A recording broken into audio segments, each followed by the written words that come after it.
of the things that have developed since we were here around the project is in public review. And that includes talking about the progress, about community-led improvements for Jack Robinson Playground, a detailed analysis about how the reduced massing that we showed at the last meeting, to see quantify how it impacts Brooklyn Botanic Garden, as well as, this is, we know to be very important to everybody here in the community, making sure that there is a binding enforcement mechanism to make sure that when we stand here and say, this is the development that we're going to build, that this is what we're going to build, we're not going to be able to come around later and build something other than what we're showing you. So, of course, important talk, as you can see, we have later, this project is being financed by the AFL-CIO Housing Trust. And that's very important for this project because it is going to guarantee that every job in this building, construction and operation, is fully union.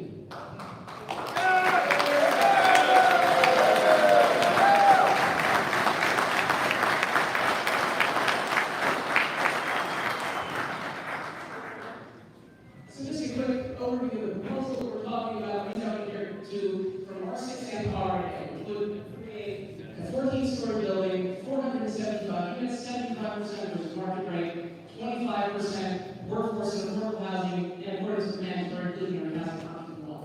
Now, while I know what that means in practice, these are the 2023 numbers, CAP, ultimately is the low design. Final numbers and has to say over this, but at option 1 for affordable housing, and for those who have a handout around this chart there too, if you can't see it, it's on the back side of it.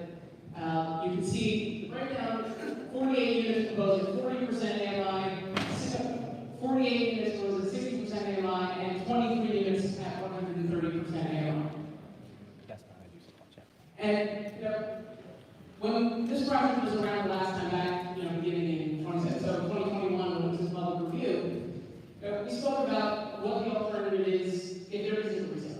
And at the time, it was a much larger parcel, including the large court piece on 960 Franklin. And because that rezone didn't go through, we see what happens when without the rezone, which is a full market rate development, most likely condos, no affordability, no community benefits. You see here, this is a project that has 475 mixed income rental units, including 119 that are income restricted in perpetuity. We have binding enforcement mechanisms to protect the garden from shadows. We have community directed improvements. This was a big thing when we were here last time that the Department of Parks told us what they think we should do to get improve Jack Robinson Playground. And we heard from the community that this is not what people wanted. We're going to have a community pushing parks for a community-led process here to make sure that the city can enforce it, that the developers are the ones paying for it, but it's the community that's going to get to decide what goes into those parks. And of course, full union for construction and operation. Without rezoning, what we end up with is market rate housing, luxury housing, probably condos, no mandated affordability, no public improvements funded by developers, and zero guaranteed union jobs. So we talked about, when we were here last week, we showed about this step down housing. What we're proposing is to address the shadows, to modify the building design here so that the top floors of the building start sloping down consistent with the angle of the sunlight, so that the total impact of shadows on the garden are reduced. And I think when we look at this, there's been a lot of talk about the 1991 Fahrenheit rezoning, and how that rezoning, there was a lot of attention there to make sure that the garden was protected by limiting heights to contextual heights. But the thing about that is that it didn't really work. That 1991 rezoning zoned the entire property along Washington, where we are now, as RAA, which is the same zone that we're asking for as part of this rezoning. And believe it or not, today, any building on Washington Avenue can legally build up to 120 feet, as of right, no environmental review, no shadow study, no benefits, nothing. It can be done today, and there's nothing stopping it. And in fact, last couple of years, we've seen a couple of buildings do this. So, first, 111 Montgomery Street, the actual height of that building, 118.7 feet according to their filings, plus another 20 feet of bulkhead on top of that. More recently, you have one Sullivan Place, which actually can be over a residential building to be able to keep that height, 120 feet to the height, plus the bulkhead that their plans don't mention the exact heights of. And all of those other properties that today are stops today will become 120 feet. And those properties are closer to the garden and have more of a chance of impacting all of the garden sensitive resources that you can see there.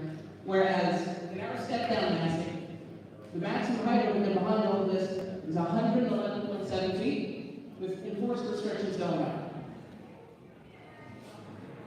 So, before we talk about the legal mechanisms that we want to do there, but some of it is about 383,000 square feet of housing total, 25% affordable. You can see retail on the ground floor, parking in the cellar, and you'll have the ancillary cleaner housing piece there. So before we go back and talk about how we make this work with the garden, I want to sit and dwell for a second on the Jackie Robinson playground.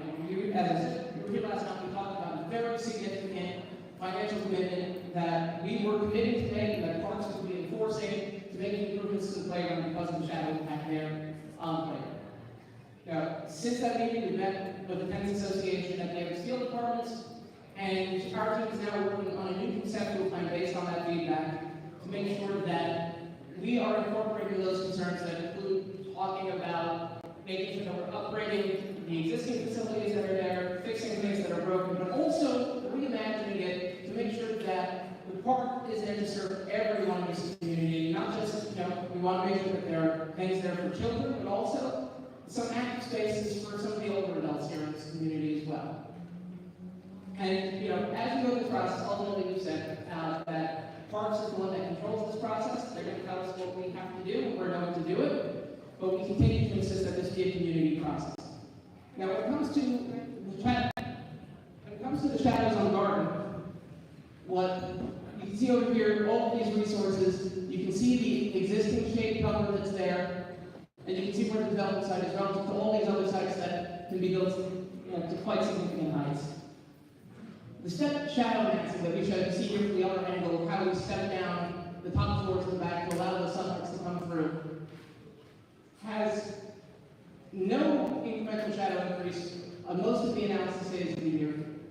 Has a little bit on some of the sub-resources, how clearly you can see these numbers over here. But we're talking about things that are, in the minutes, right, with two exceptions, where you see U and V. There's one analysis day in June in the morning where the shadows extend an hour, a little bit over an hour 3, an hour and 10 minutes. And the way that we're going to make sure that this, isn't just a pretty drawing that we show you and then go and build something else in accordance with zoning is, well, first, I should say that we want to make sure that we do this with the consultation of Portland County Park. We're not here advertising to be the world's greatest experts on plants. They are. That's why we have Portland County Garden here. We want to work with them, and we hope that, in the coming days and weeks, we get to meet with them and their experts and figure out exactly how we make this work. So far we've shown that we're not here to say, whatever it was last summer, and say, take our development and get out of our way and thank us for it. We're trying to make this work. And if there are tweaks we have to make that are a little bit further to get the job done, we'll make sure we get the housing that this community needs, and we protect the garden. We're ready to do it. We're ready to come to the table. We're ready to bring all the resources that we need to make sure that it gets done. All right? That means that we have to bring in third-party experts to come in and look at things so that everyone feels comfortable about it. That's fine. 2 months ago when we were here, we gave the garden the CAD files for these plants so they can do their own independent analysis. We've done our analysis. We'll talk about that in a second. We want to make sure that we want this to work with the garden. But what we see is a zoning text amendment that would actually lock this in and enforce this so that when it actually comes time to build a building, we file plans with the Department of Buildings. Before any construction can start, the Department of Buildings has to verify that those plans are exactly in accordance with this height and cannot exceed and kind of break that plane that allows the sun to reach those garden resources. And here you can see just another view of that. So this, we'll have this study up online in the next couple of days. We will release it. Thomas Hetty, one of the country's largest engineering firms, is taking a look at the shadow impacts of this new step-down design and how it reaches the garden. And it looks at it not just the way that Seeker looks at things, which is just either you have sun or you don't have sun, because like it's not binary, right? We have cloudy days, we have light, there are days when it's indirect sunlight, radiant sunlight. It looks at all of those things, and particularly, I mean, it throws me back to my high school biology days, but the idea of photosynthetically active radiation, say that 5 times fast, good luck. And when you look at this, and you actually look at the lights that these plants need, so looking at the kind of north cluster of sensitive resources, the actual reduction that's caused on that, one little bit of impact, 1 ounce a day by this building, amounts to 0.3% of the total light that these greenhouses get over an entire year. 0.3% over the entire year. And when you look at the south side, you see that also, you see how much sunlight they get over the course of an entire benchmark day. How much of that, is early in the morning, which is when the shadows that we're dealing with would occur. How much of it is what actually you get from existing conditions that is, reduced by trees. And then you see that 0.4% is the amount reduced by the buildings. So, I just reiterate the point that we understand that this is a project that's not, if this doesn't work if we're harming the garden, it's not something we're here to do. We're trying to make this work, and we have to work with elected officials, with the city, with BBG, to make sure that we actually get there. And we think this design gets it, and we have the mechanism to make sure that we enforce it. And if we need to modify things further, we're ready to do so. Everybody's sleeves rolled up, all the professionals in the room to get it done. And so with that, I just want to turn it back to you, Madam Chair. Thank you, Mr. Rosenberg. So we'll now take public testimony, beginning with the officials from the Brooklyn Botanic Gardens. Is Adrian Benepe here?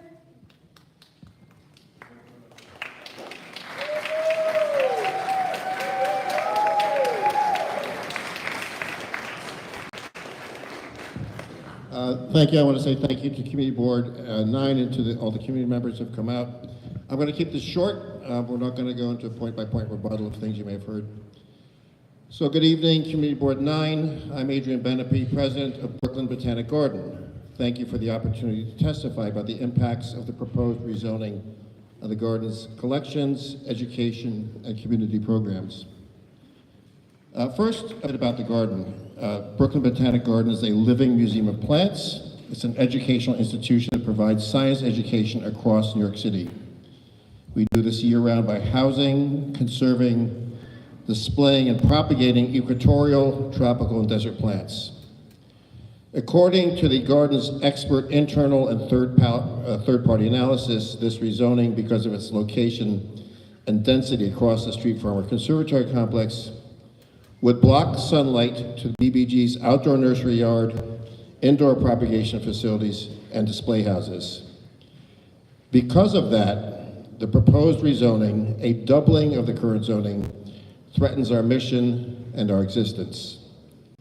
According to the garden's expert analysis, the proposed building would cause the loss of at least 2 hours of sunlight daily to the nursery yard and conservatory complex, where we would display aquatic, desert, equatorial, and warm temperate plant life. Plants from those climates require year-round sun, which is why the buildings were sited on the eastern edge of the property to take advantage of the maximum access to sunlight. Behind the scenes, the garden grows plants and propagation houses to repopulate the entire 52-acre campus. Those include rare and endangered plants that aren't commercially available. The loss of an extra 2 hours of sunlight year-round, but especially during the shorter days of winter, would compromise all of our propagation work, as well as our efforts to conserve rare and endangered species, like some of our orchids, for example. I want to underscore that every part of the 52-acre botanic garden is dependent on the nursery yard and indoor propagation facilities expected to be impacted by the shadows cast by this proposed development. All of BBG's annual and perennial plants are produced in one of several nursery spaces for eventual outplanting into the garden. There is no other place to accomplish this work. Therefore, the direct shadows on BBG's nursery yard and propagation facilities will have a dire potential impact on the entire garden's living collections. I will point out, we also analyzed the alternate massing that was shown on a slide presentation by the developer at a Community Board 9 meeting. Unfortunately, our analysis shows that the proposal cannot mitigate the severe impacts of the development. Furthermore, because there is no way, according to the City Planning Commission, to lock the developer into a specific massing for this project, BBG has no choice but to oppose the application. Finally, I want to revisit the history of the garden's location, which is the reason for this original zoning.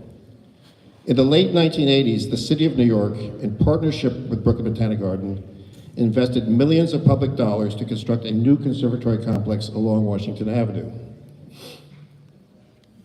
In 1991, the City Planning Commission, directed by then Mayor Dinkins, had the vision to cap building height on the properties adjacent to the conservatory complex and nursery yard to forever preserve BBG's access to sunlight.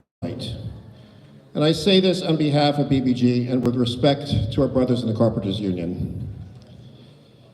On behalf of more than 100 full-time, that's 70% of our workforce, union members of Local 374 of District Council 37, American Federation of State, County, and Municipal Employees, where, by the way, I started my career.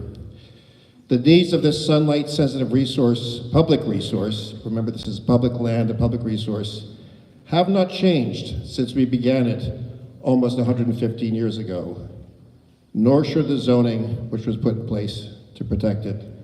Thank you for the opportunity to speak here today.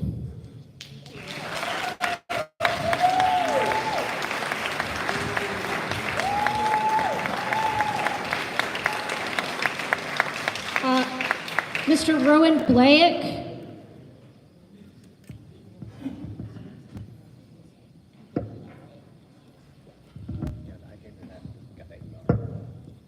Thank you for the opportunity to speak. I'm Rowan Blake, Vice President of Horticulture at Brooklyn Botanic Garden.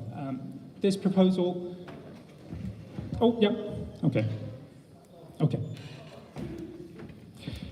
This proposal remains out of scale for such close proximity due east of the most sunlight-sensitive areas of the garden, the conservatory, the greenhouses, and nursery.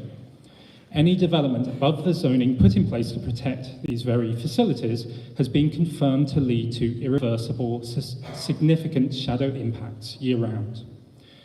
The glasshouse facilities hold over 18,000 plants, representing over 6,000 species, including 700 protected species. Around 20% of our collections are located there, not to the north or south, as pointed out with other developments close to BBG. It has taken over 100 years of continuous care and investment to build these living collections. In addition to these collections, we grow more than 25,000 plants annually for outdoor display and community giveaway. Both of these major facilities would lose sunlight when they need it the most.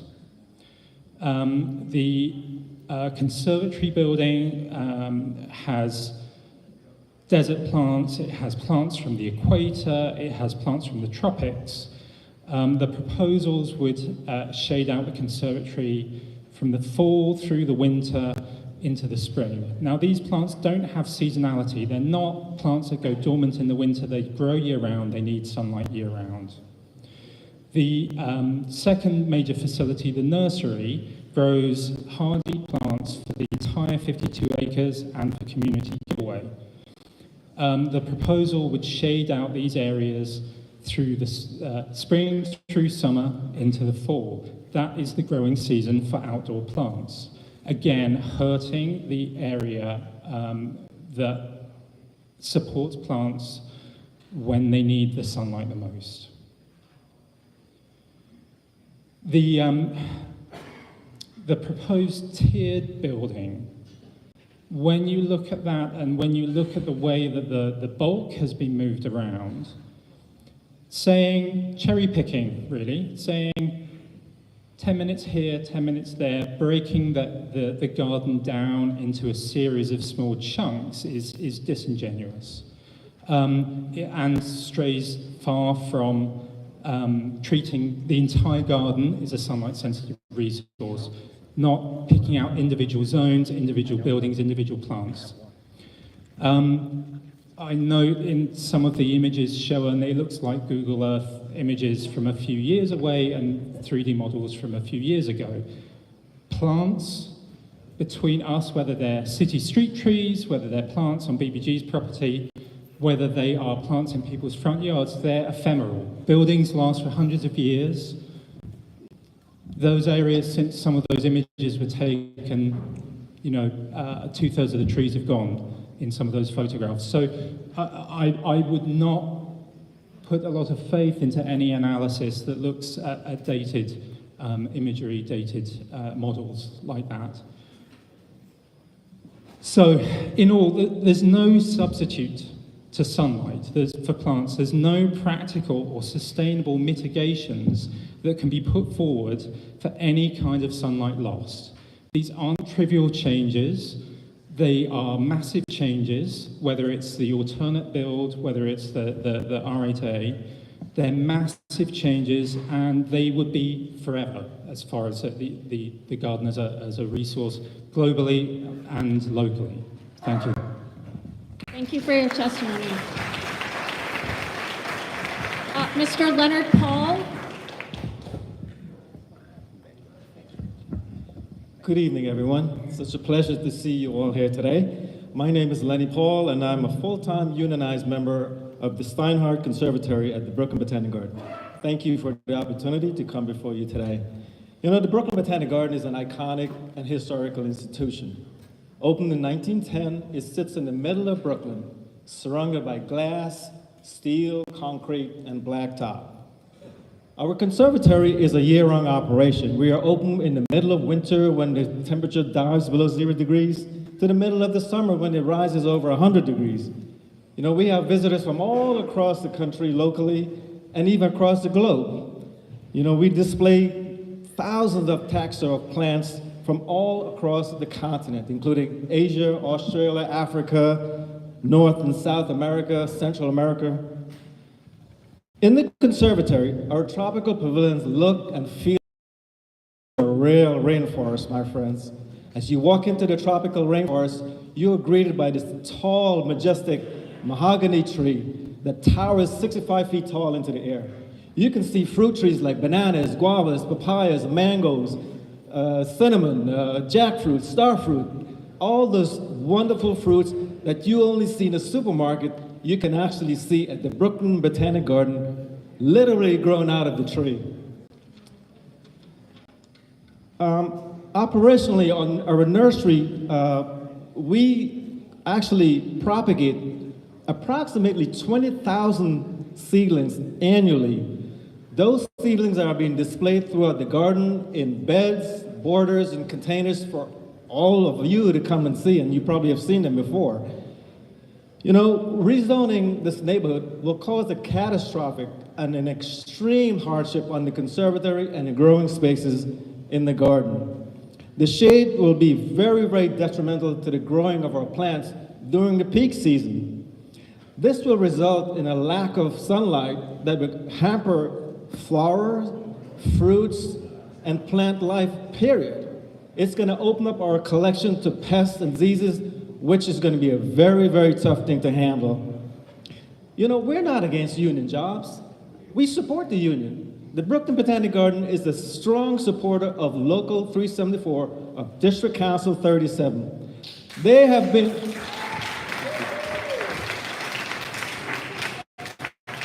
The union has been in the Brooklyn Botanic Garden since the 1960s, and they are a strong proponent of union labor. So we're not against union workers. I support my fellow union members and brothers and sisters. I'm the president of our local, so I know what I'm talking about here. We have to protect the Brooklyn Botanic Garden for our future great-great-grandchildren, not for just us and our future generation, but years in the future. Please, please do not rezone our neighborhood. Please save the Brooklyn Botanic Garden. Thank you for your time. Thank you for your testimony, Mr. Paul. I'm now going to give the committee members here about 10 minutes to ask questions of either the developer or Mr. Rosenberg or the Brooklyn Botanic Gardens. Does anybody want to kick it off? I would like to know, have both of you sat down together and worked on what's the maximum height that the developer can build that wouldn't affect the garden, and work to have a discussion about that? Because in the end, where we are right now is all of us, I don't know if you heard the borough president, and I don't know if you're familiar with the city of Yes, but there are demands being placed on all of us. We are not in agreement, none of us. But at some point, if we don't negotiate, we're going to be screwed. So that's why I'm asking, have you, BBG, and the developer sit down with each other and see where you can give?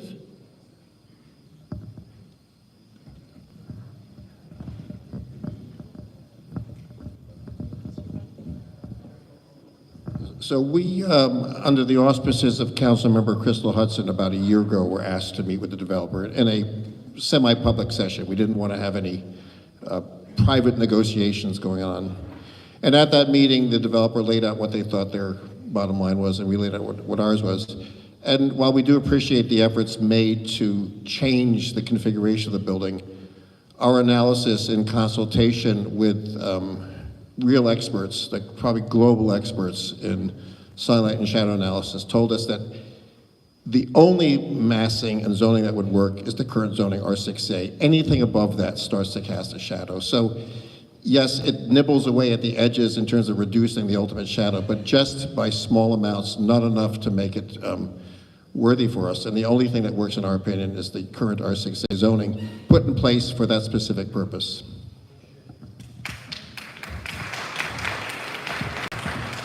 Why don't you both stay up here? Thank you for that, Mr. Benepe. Yes, we did meet a while back. We had a broad discussion about these details, but let's be frank, the last, 2 months ago, we shared these particular plans. This was the first that we've heard of any response from the garden. We appreciate it, and, we hope that we can continue to talk about it, and it's not just, this is it, we've looked at it, it's not gonna work, and that's gonna be the end of it. About the R6A zoning, right, because this comes up again and again, it also, right, that idea that no zoning can change, do anything, assumes one thing. It assumes that those buildings that exist today on Washington Avenue are going to be there at that exact height forever. Because today, if those buildings go up, which they can to 120 feet, that's going to have a more significant impact than, I think you would all agree, than this massing design, because, well, the buildings are going to be taller and it's going to be closer to the garden. It's just physics. Right? If there's a way that we can do this to really, make sure that the garden is protected, we're on board with that. But the idea that the R6A zoning, was handed down on stone tablets just to protect it just doesn't make sense with the math. Thank you. Does anybody else have any questions? Could you explain? Thank you. Could someone from the developers team explain what the binding enforcement mechanisms are and how we can be sure that they'll actually, could you explain that a little bit more? So about binding mechanisms, I think, as I said when I was presenting, the first thing that we want to make sure is that it's not just us coming in and saying, this is the building design, and this is going to be the binding mechanism, and this is going to be great for the garden. We want buy-in from the gardenlands. We want to work with all the stakeholders, because it's not just us in the garden. This is about the city. This is everybody. These are real public concerns about housing that we all have, and real public concerns about making sure that the garden lasts, and we need to all be working on this together. But the way that we envision it, and there are a bunch of different ways that we can look at it, but what we think right now is probably the best approach is to include as part of our existing rezoning application, because there's also a zoning text amendment that comes with this as part of mandatory inclusionary housing. We can add on to that another text amendment in this process that would set up, so zoning, there's a section of zoning today that exists for areas around airports. And if you think about airport runways, the height kind of goes down on an angle. As you get closer to the runway, you've got to be lower down in height because the planes come down. And that's not all that different than what we're talking about here. The sun's angles are predictable. We know exactly what the angles need to be and how far it's going to be. And when we sit with the gardens experts, we would be able to all work together and identify exactly what those angles are. We think we've got it, but we understand that the garden still has concerns.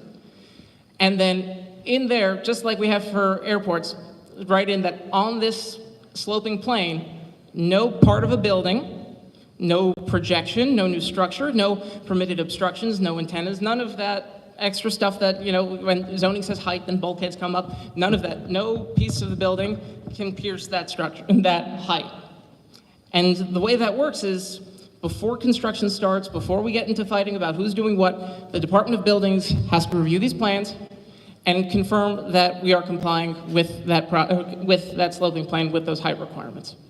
And so, right from the get-go, everyone has comfort. It's not us versus the garden. It's not everybody fighting. It's the city looking at this and saying, does this comply with what the zoning text says, just like they have to do for every other section of zoning? And if the answer is no, then the project can't move.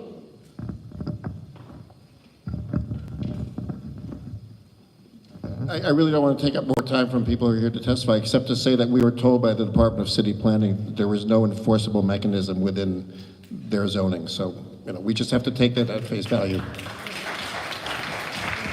Yeah, it's my understanding that there's not, we can get assurances from the city about anything. Department of Buildings doesn't dictate what Department of City Planning does and vice versa.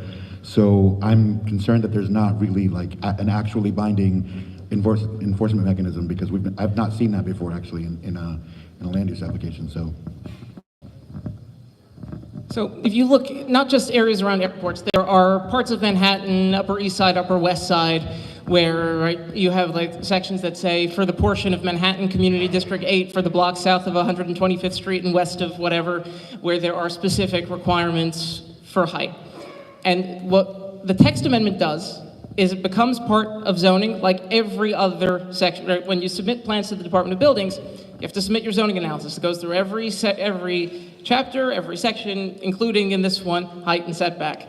And in this one, when you get to the height chapter, there's going to be a section there that says, for the portion of Community District 9 in the Borough of Brooklyn on the block, right, however we write it so that covers this specific property, that's there.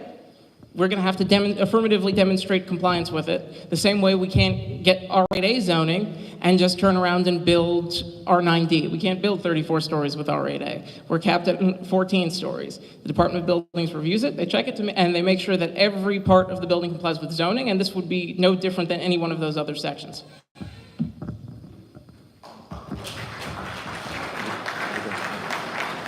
Yeah, just last comment on this. We did get those same sort of assurances on the two developments that are happening on either side of Tivoli, and the Department of Buildings approved plans that had nothing to do with what we were promised from the Department of City Planning. So it does still happen, just so folks know. Anybody else have any questions? Guys, no? Okay, so thank you to both the Botanic Gardens and to Mr. Rosenberg. And also wanted to thank Principal Foreman and the school staff here at Clara Barton High School for letting us use the auditorium for this public hearing. So we'll go on to the members of the public who are signed up to testify now. Again, you have 2 minutes. And, rules of order, you need to respect everyone else who's here. No comments targeting race, religion, or other prohibited categories. No personal attacks. Just be respectful to each other, please, regardless of who's speaking. So the first speaker is Anthony William. I'm sorry, I cannot read your handwriting. We got it, right? We got it. Chester.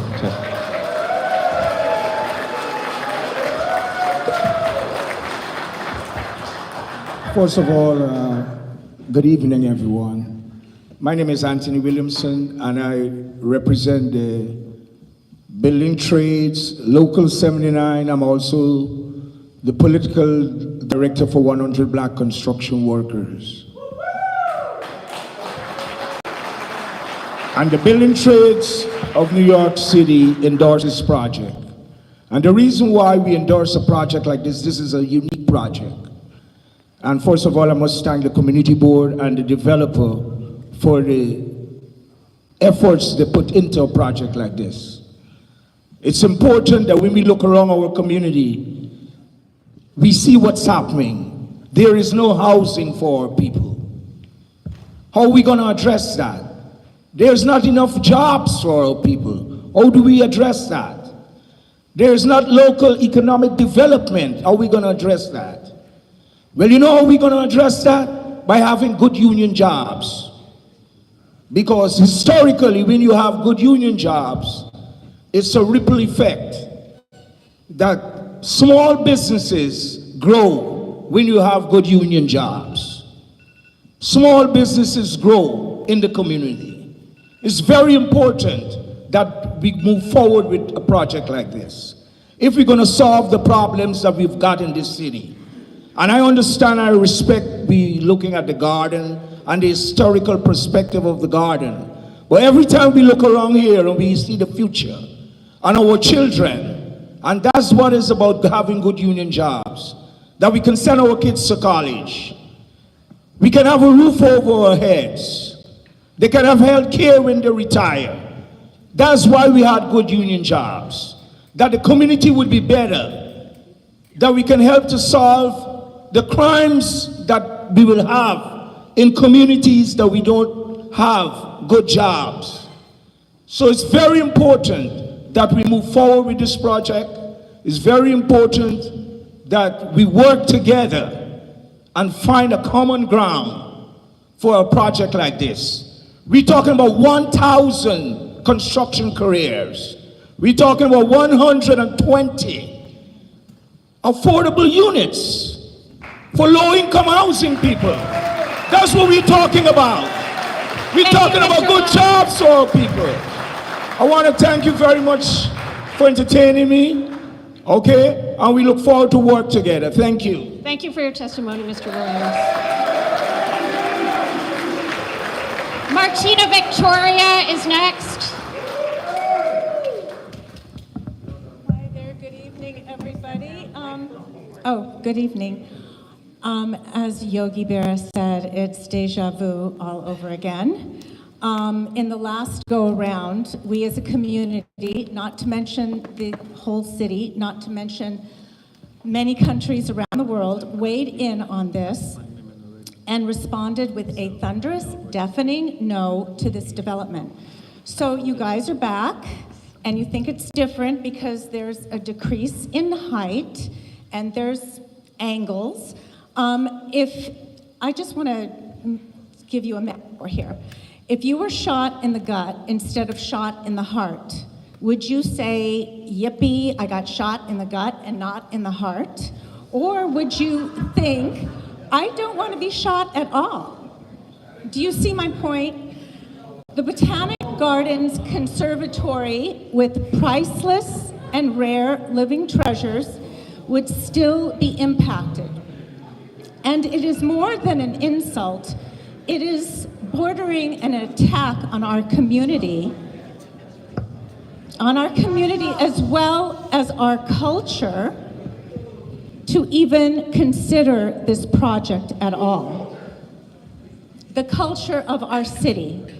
If a repairman at the Louvre carried his ladder and his toolbox and parked himself in front of the Mona Lisa so he could hammer and drill and fix the problem in the area, wouldn't all of Paris and perhaps the whole world be furious at this abomination? I think that we should be as well. Thank you very much. Thank you. The next speaker is Susan Cook.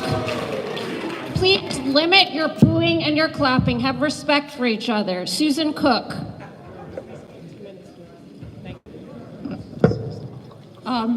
Thank you very much for listening to me. Both people spoke very eloquently. I have lived on Eastern Parkway, 135 Eastern Parkway, for 35 years. I've been a long time member of the Brooklyn Botanic Garden. I probably go over there 2 or 3 times a day. I also am very in favor of this building project. I think our neighborhood needs more housing. I think we need more affordable housing. And I also have observed over 35 years that the Brooklyn Botanic Garden has been a creative partner in reimagining itself, redesigning its facilities.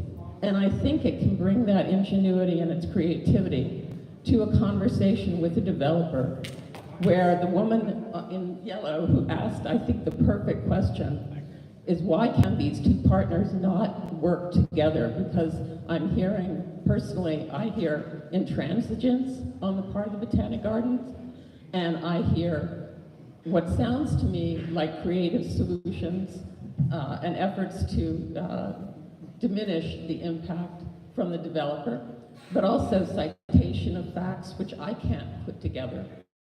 And so it's hard to trust either side completely, but I think in this community, if we are constantly saying no to anything that might possibly harm any of our parks or our gardens, 20 seconds. it is harmful to our community in the most serious sense. Thank you. Thank you. Thomas Katsina.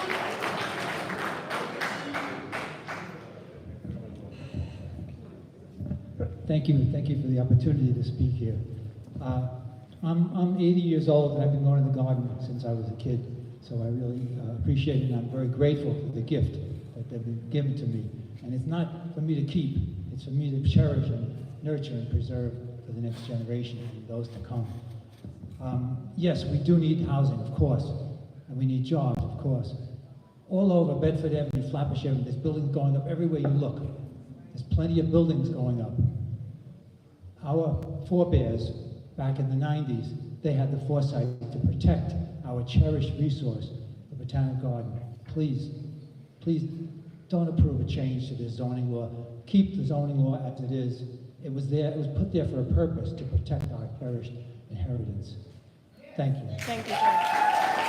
Thank you. Noah Toppin. Noah Toppin.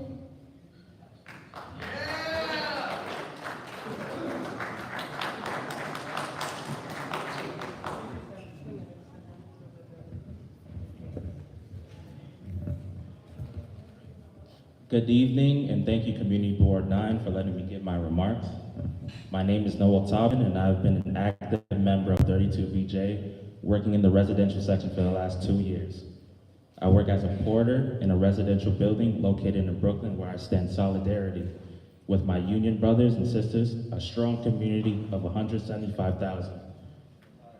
SEIU 32BJ members play vital roles in the New York City's property services sector, contributing to buildings, stadiums, airports, and more.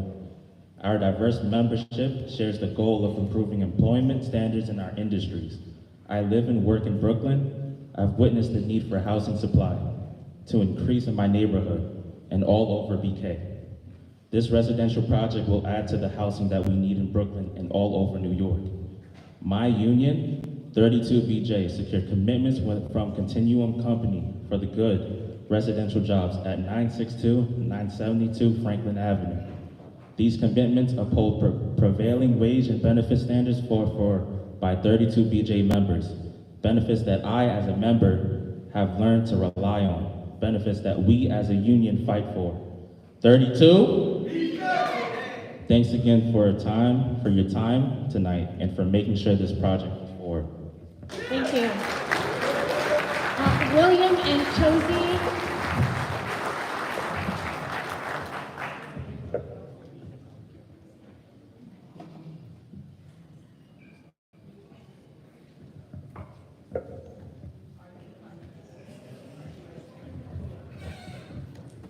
Hello, my name is William Antosi. I'm an architect, live in Brooklyn, been working for 15 years. Worked for some of the largest firms in the world, doing a lot of projects, including master plans for different countries and cities across the across the United States and then Europe. Most recently doing the master plan for Columbia University up in Manhattanville. And one of the items that we often look at first is zoning and creating a valid plan that would work for the development of the area that can mature over time and that can allow for the growth and development of the city or of the town or location over time. And it sets a very specific growth objective that has a lot of thought and care behind it, that has a lot of intent to preserve certain aspects of the original master plan. And I would only suggest to think about this decision at a larger picture, stepping back a bit further and considering if there are revisions to the zoning, what that means not only for this project, but for future projects and future applications for rezoning, and also to revisit the original intent from 1991 of why they put the zoning as it is today, and what was their big idea, what was their objective, and just to say that there was most likely a lot of thought and consideration behind that as well, and so I would consider revisiting that. And jobs can still occur if they do new construction within the current zoning. They can still build in the current zoning. Thank you. Alexander McQuilkin.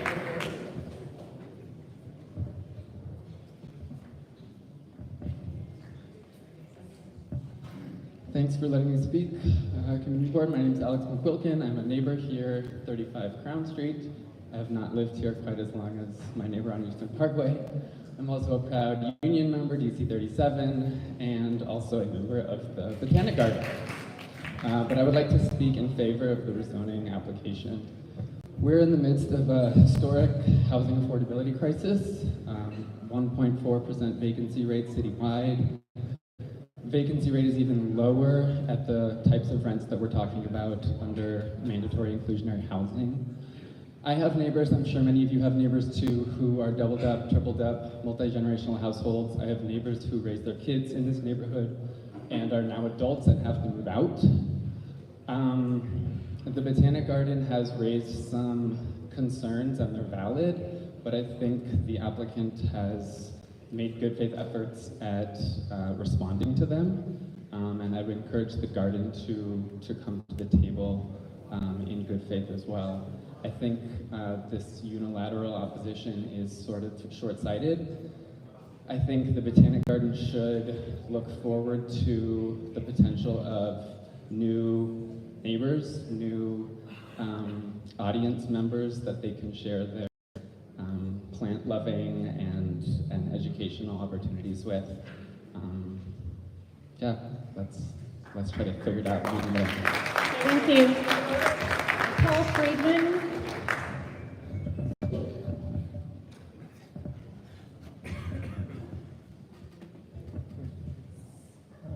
I am a member of the Brooklyn Botanic Garden and have been going there also since my childhood, and of course since I moved to this neighborhood 34 years ago. We heard the presentation by the developer, we heard the presentation by the Botanic Garden and their different calculations on the impact on the garden. I would not like to see any impact on the garden, and I would go along more with the evaluation that the garden presented on how it would affect the garden. So I am opposed to a rezoning that would affect the garden negatively, as the garden presentation said. And it may not be relevant, but I am a Teamster, Local 237, retired, They still get the benefits of being a union member. I guess that has nothing to do with it. I support the Botanic Garden position. Thank you. Hector Robertson.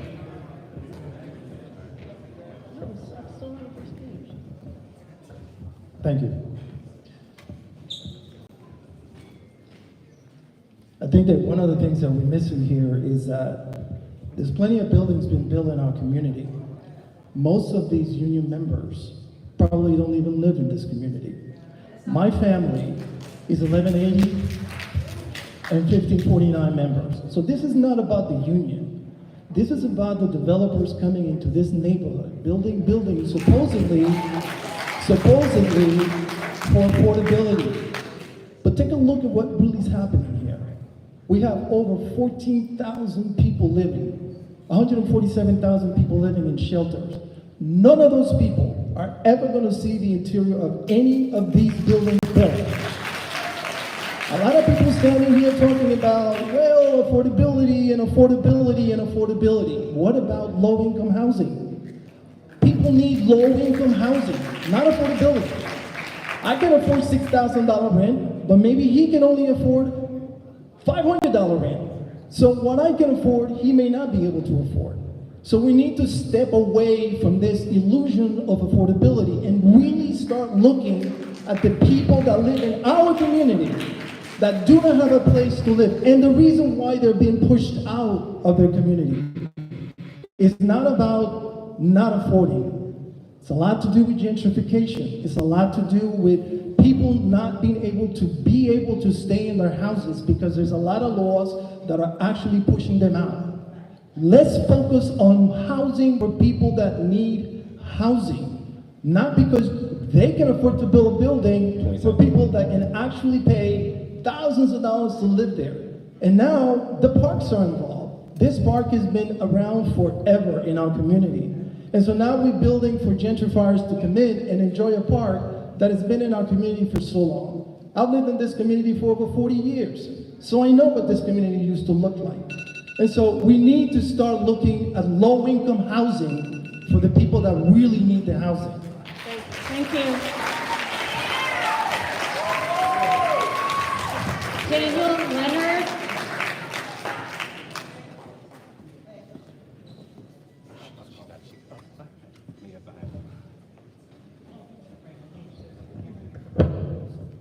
Hey there, I'm Daniel. I live a few blocks away. I'm a renter. My wife and I have been members of BBG, and we visited many times.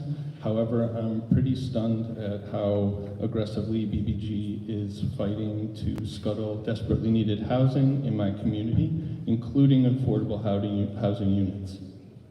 Brooklyn and New York City, it's an acute housing crisis right now. It's happening right now. You can look all over. The median rent in Brooklyn's up over 13% annually. There's a $4,500 average rent in Brooklyn. That's up over 9%. 2 bedrooms in Brooklyn are up 14% on the year, up to over $5,000. This is a crisis that isn't ending without building more housing. That includes affordable housing, but it's all kinds of housing. Study after study after study shows that increased housing in any way you slice it has the effect of slowing rents and lowering rents. You can look at New York University studies, countless studies show this. And to be clear, I love BBG. I used to be a member, but you're not a public park. I'm sorry. You're a beautiful place. You're not open and free to the public. You are a corporation. I'm sorry, your audited financials are online. You have $138 million in assets. You have $90 million in investments. If you think this is an existential threat, I would consider how you spend those assets and how you divvy them up. 20 seconds. Sure, you're on extremely valuable property for which you pay $1 a year. I just don't want to be told that our community and our city has to sacrifice housing and our rents to protect a private garden. Thank you very much.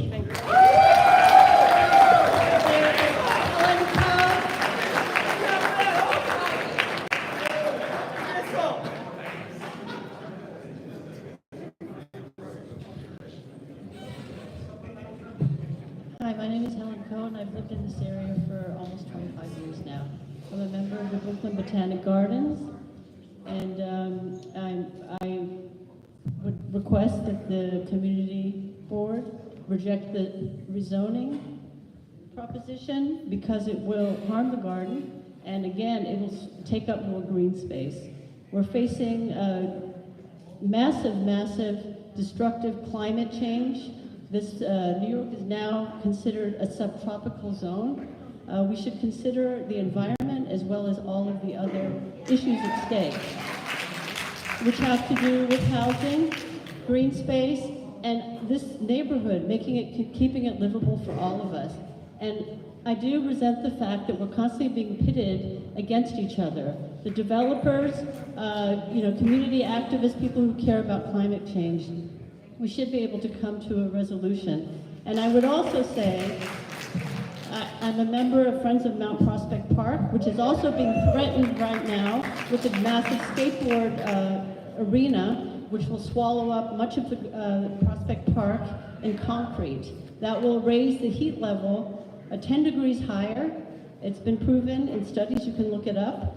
What the garden is going to happen to the garden because of the particular areas which will be affected by this massive development in the shadows, those are vital to keeping the garden going. So if you eliminate much of what the garden does and what Mount Prospect Park does, you're going to have a very hot concrete desert here, and I don't think anybody wants to live with that. Thank you. Sandy Wilder. Sandy Wilder. Mike Pizzarillo.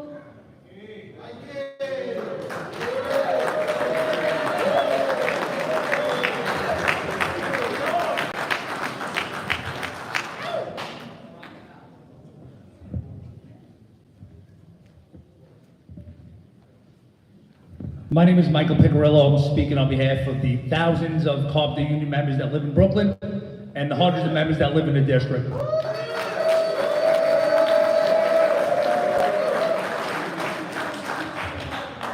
All members live in the neighborhood, they spend in the neighborhood, and they want to work in this neighborhood also.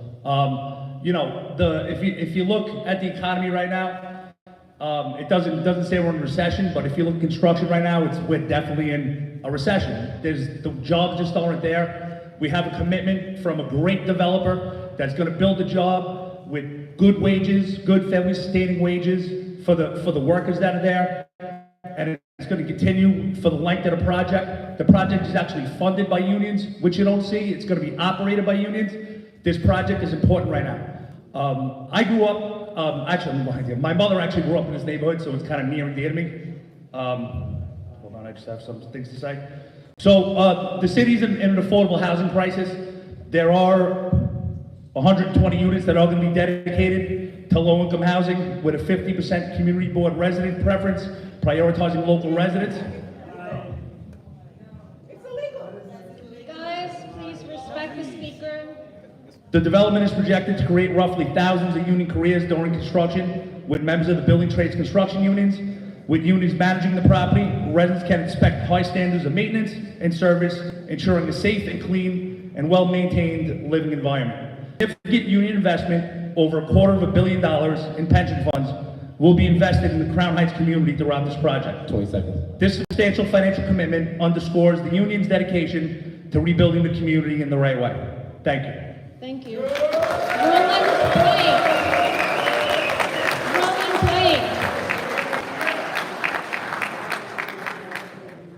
Roland Blake. Roland Blake. Oh, okay. Elizabeth Peters.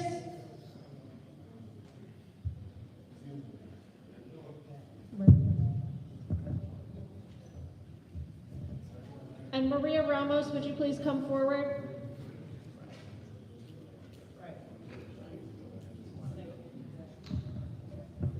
Thank you for the opportunity to speak. I'm Elizabeth Peters. I work at Brooklyn Botanic Gardens, so I was around in 2018 when the developer brought the original proposal, and I'm aware of the damage that this new proposal would also cause to the garden. Thank you, Lenny. I want to say a few things in response to some of the other speakers, though. The Brooklyn Botanic Garden is not a private garden. It is a public resource. It welcomes tens of thousands of school children every year. And any day of the year, anybody who wants to come to the garden can come to the garden for free with a community ticket. The garden is exceptional in how it opens its doors to the community and welcomes people. I also want to say something that the developer's attorney said, kind of back to him, which is it's just physics. These lots, these 6 lots that you are asking to rezone happen to be in a place that would be incredibly harmful to the garden to raise the building height. The garden has told you that. You guys have had conversations. You're aware of this, and yet the developer and the investors in this project continue to try to pursue a legal change that will harm Brooklyn Botanic Garden, its plants, and its future. Also to the gentleman, I'm not sure where you are, who said, oh, you have millions of dollars, why don't you just do something? The developer's own study said that it is not feasible to ask the garden to do mitigation efforts. So the developer put forward a proposal that said this is not a feasible thing to do, and yet they're pressuring this community to accept this unacceptable proposal. Thank you. Thank you. Maria Ramos? And Teresa Westerdahl, would you please come forward? My name is Maria Ramos, and I come from a union family. United Auto Workers, Bethlehem Steel, Meat Packers, and I am a member of the United Federation of Teachers. So I have walked many picket lines for the rights of workers. And guess what? Working union families needs a place like the Brooklyn Botanic Garden to come and relax. I have volunteered for 10 years at the Brooklyn Botanic Garden. I'm a retired teacher. Just the other day, we had 400 toddlers coming to the Discovery Garden. 400! Playing in the soil, potting plants, doing arts and crafts. 400. The other day, we had a program, Early Discovery for Children with Special Needs. This is the crown of Brooklyn. This is the jewel of Brooklyn. I invite all of you union families, bring your children, bring your toddlers, bring children with special needs to our backyard. And believe me, you will never regret it. Don't let them pit us against each other. We are union. We know what we need, and we need a place to come to relax, to bring our children, and then to enjoy this wonderful, beautiful family garden. Thank you. Thank you.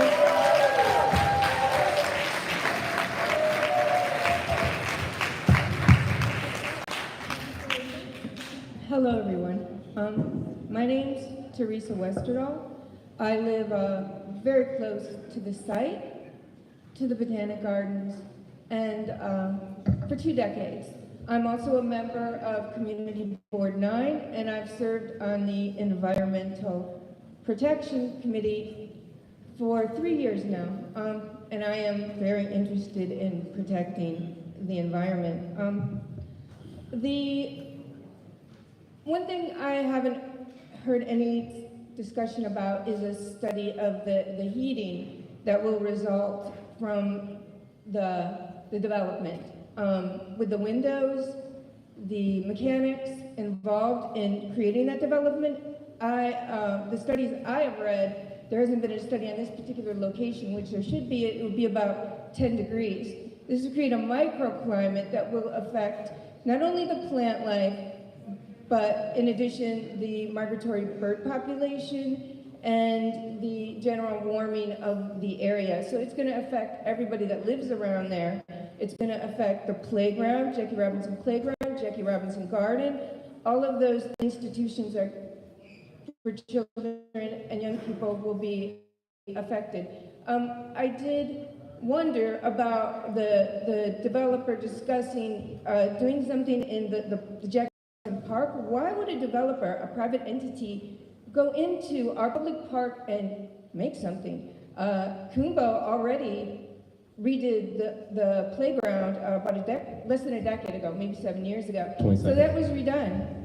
Why are they messing around there? Stay out of our park. We don't need that. It's good. It just needs the light and the sun and not the heat that's going to come. Thank you for listening to me. Thank you. It's now 7:45. My apologies to all of you. I know that there are many more people who want to speak, but we do have to go on with our regular ULURP meeting. We have to vote on this item in addition to other important items. So you're welcome to stay if you like for the business session of this meeting.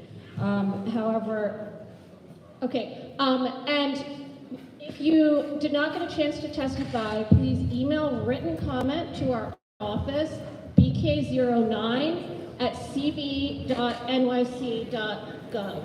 BK09-1@cb.nyc.gov. You can Google it. It's on our website.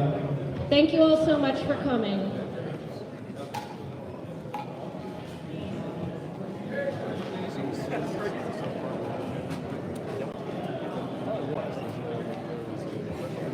Yes, yes.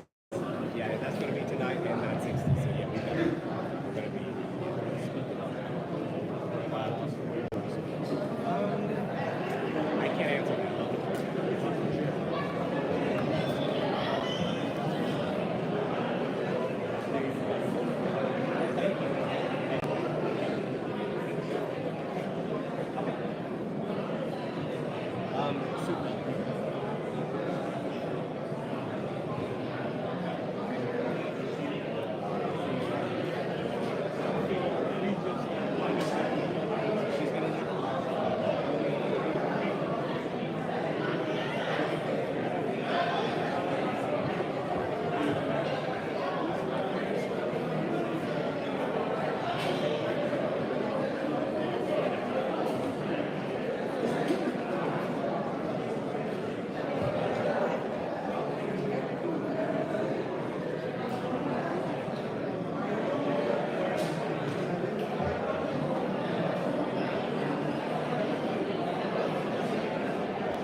For people who are going to remain for the committee meeting, you can move to the upper section of the auditorium so you can see the presentations that we have. Thank you.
I'd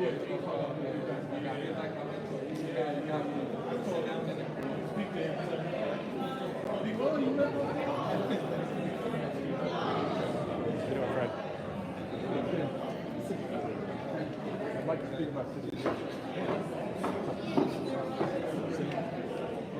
There's a resolution. Yeah. I'd like to buy if there's enough room, enough time.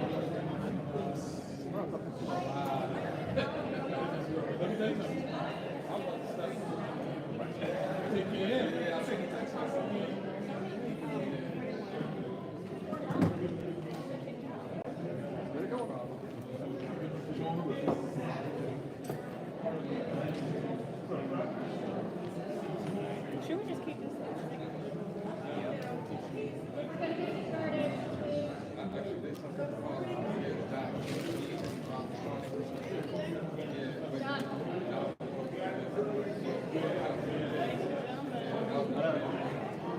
First, we're going to get started. And I just want to explain to the members of the public who are still here, we generally welcome participation. Our time frame tonight is extremely tight, so we will allow for public comments and questions given time, but we have to be out of here by 9 o'clock. Okay, so the first item on our agenda is to vote on the Franklin Avenue rezoning proposal for 962, 972 Franklin Avenue. We've heard already from the developer twice, we've had 2 public hearings, and from the members of the public. Do we have a resolution that we want to propose, having heard the testimony tonight?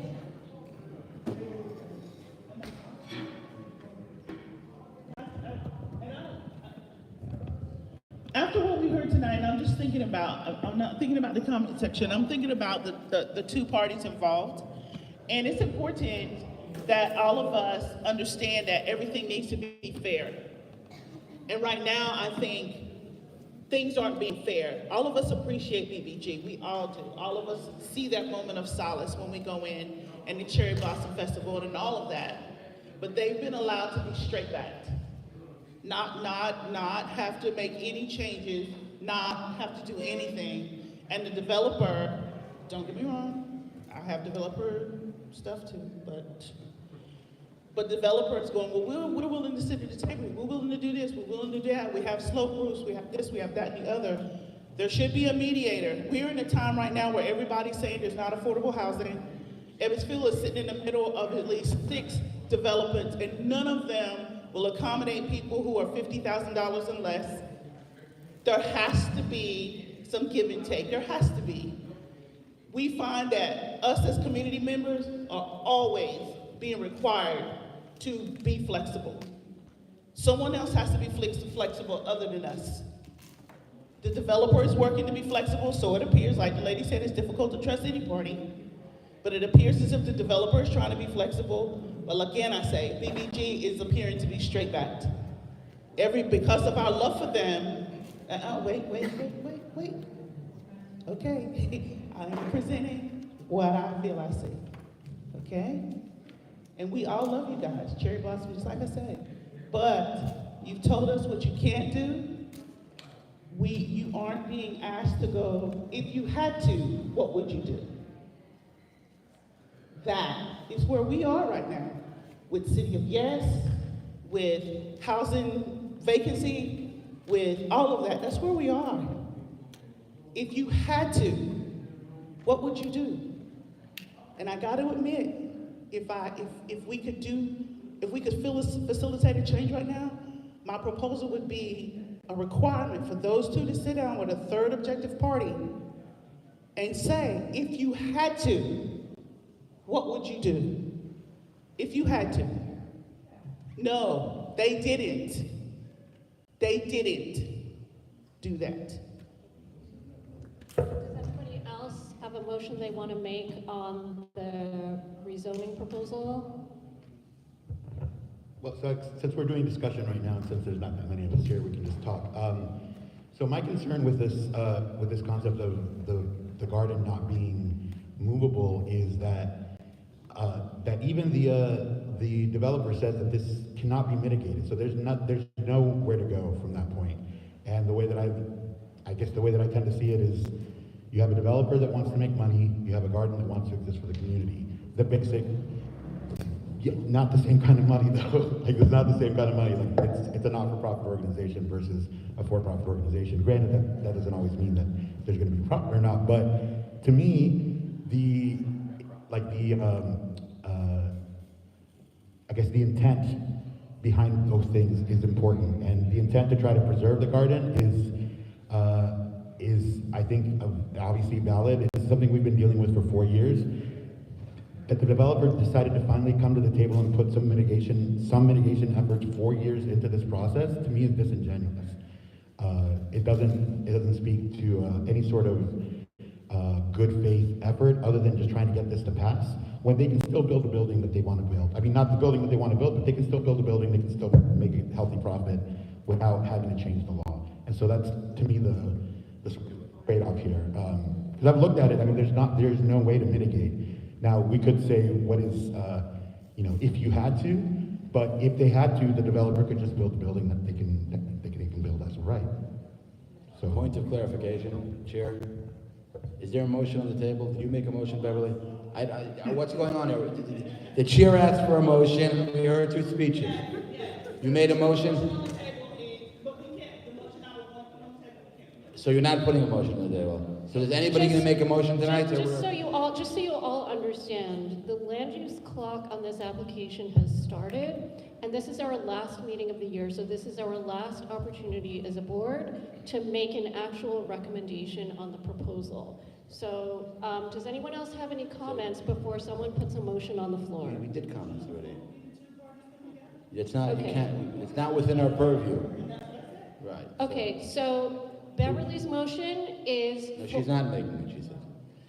Does somebody have a motion to support or reject this application? That's the choices.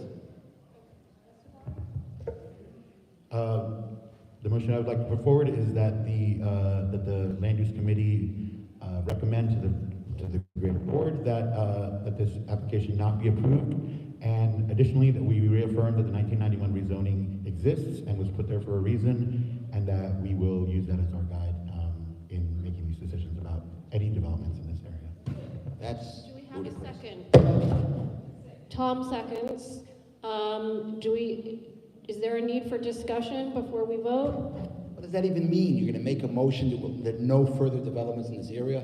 Nothing? Can you clarify? Okay, I think it's clear that the R6A zoning actually allows a tremendous amount of development. It allows 168 units to go up. It's also the case that now that the new 485W has passed, if they are planning on doing rentals, they will need to do 30% of the units at 80% AMI, which is not what we want, but it is not nothing, especially considering that the developer is considering also building units at 130% of AMI as part of their requirement. That being said, my concern here is not just for the gardens, it's also for the community, that they're proposing doubling the size of this building and adding, hundreds more market rate units, which will undoubtedly be luxury. We're seeing 2 bedrooms in this area go for $4,000 to $4,500, 1 bedrooms for $3,000 to $3,500. It's going to be doubling that number of market rate units to add, affordable units at a level that all of these buildings on Washington Avenue already have. So the overall effect is going to, and this was admitted in the environmental impact statement, is going to raise the median incomes in the area. It is going to raise the median rents in the area. And so, my concern is also for the community, for the size of rezoning that they're asking for. So my vote would be with... We don't have a second. Do we have a second? Yes, Tom seconded. All right, great. So are we ready to vote? Can you repeat the motion, Esteban, one more time, please? Sure. I propose that we recommend to the board that this application be rejected and that we reaffirm the 1991 rezoning is our guide for how we make these decisions. Those are two separate things. The one that for the recommendation is actually just that we not recommend that it be passed. Okay, and Beverly, do you want to amend, you can amend that if you want, or we can vote? There's one motion on the floor, which is to reject the current rezoning proposal and stick with the 1991 R6A zoning. So we're ready to vote? Okay, so I'm gonna first of all call the roll. For this particular project, we're talking about Franklin Avenue. It's good to be on time. Okay, so let's call the roll. I'm calling the roll. I am calling the roll for the committee. Nicola Cox is absent. Esteban Harron, present. Beverly Newsom, present, yes. Suki Chong is present. Jakob Berman is present. John Craver is present. Tom Thomas is present. So 6 out of the 7 committee members are here. We have quorum. So let's go ahead and vote. Beverly, how do you vote? Esteban? I vote yes. Abstain.